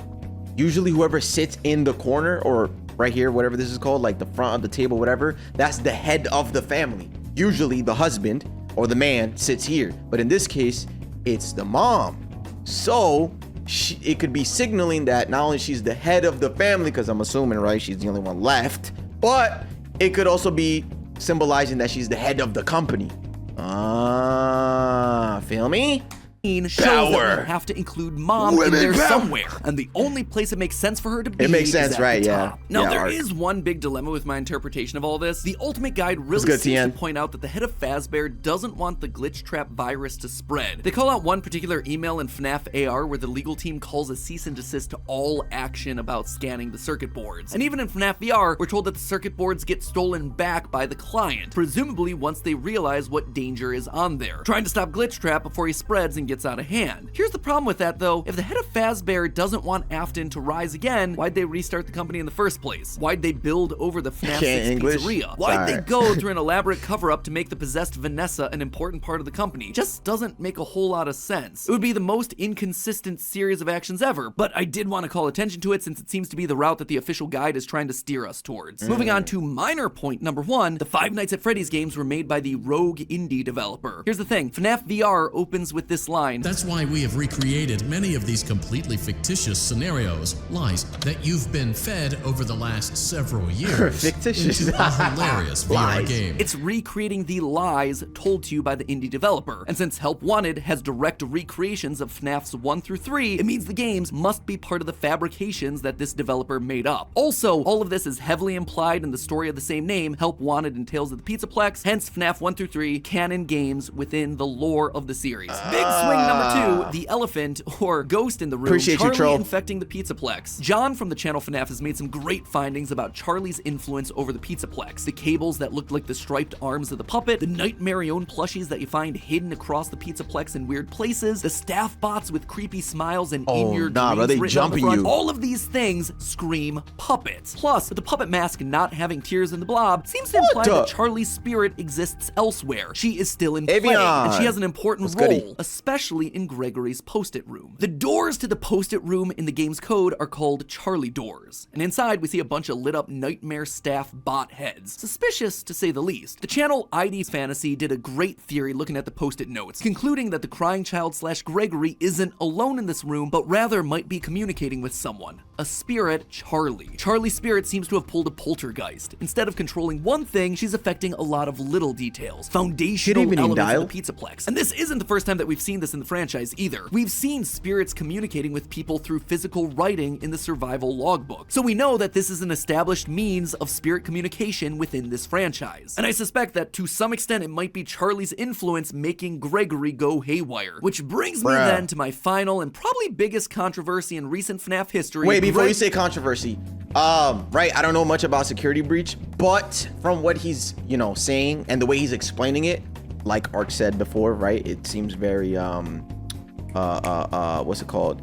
Whatever. Anyways, it like seems very promising and it makes sense, but again, there's not enough evidence. But the way he's explaining it makes it seem like it actually makes sense. You know what I'm saying? Gregory as Patient 46, the evil robot mastermind. Now, I know when I first came out with this theory a year ago, people were mad. But here's the thing, you don't have to take my evidence points for it anymore. The recent Tales from the Pizzaplex story, GGY, basically goes and just outright proves it. In GGY, we find out about a boy named Gregory who's getting all the high scores in the Pizzaplex arcade machines. When therapists start to go missing, it's confirmed that GGY is the one that's working to bump them off. And when animatronics start getting corrupted by a mysterious glitch, GGY's letters are found inside the code. He even chooses the code name Dr. Rabbit, for crying out loud. But obviously, by the time of Security Breach, Gregory is working against Burn Trap, Vanessa, and the animatronics. Why? How? Well, it's not really clear. I tend to believe that something must have happened to cause him to either lose his memory or be reset in some way. Maybe it was Charlie talking to him in his post-it room. Maybe he hit his head. Maybe it was the connection that he made with Mike on stage in Glamrock Freddy. Not exactly sure, and I don't think we have enough clues to solve any of it yet. But it makes sense from a story perspective why he'd start off evil on Afton's side and then switch to trying to destroy him and not knowing who he is in Security Breach. And with that, my friends, I'm wrapping this thing up. Congratulations, we are on page 40. 22,000 words of FNAF, baby. Practically just wrote myself a Tales of the Pizzaplex big research short paper. Story. Have I answered everything? No. Does everything fit cleanly? No. But does it feel like the best and most cohesive narrative for all these characters that addresses most of the evidence we're given? Yeah. For me, honestly, it really does. And let's be honest with ourselves, the DLC will probably come out later this year and prove me completely wrong. Wouldn't be the first time. Which it then probably comes did. The movie, whatever. My descent into madness continues. But regardless, I am so proud of this. This was a massive undertaking. And I'm so proud of our editors who have just destroyed the editing across all 4 of these installments. You guys are the best. Thank you for pushing through amazing work. 20+ minute uploads. You are unreal and your talent is unrivaled. I'm so lucky to work with you guys every single day. And like I mentioned before, keep an eye on the channel for an announcement regarding that was beautiful, bro. Shout out to all these people. And look, I'm just a reactor, okay? All I do is just consume the content.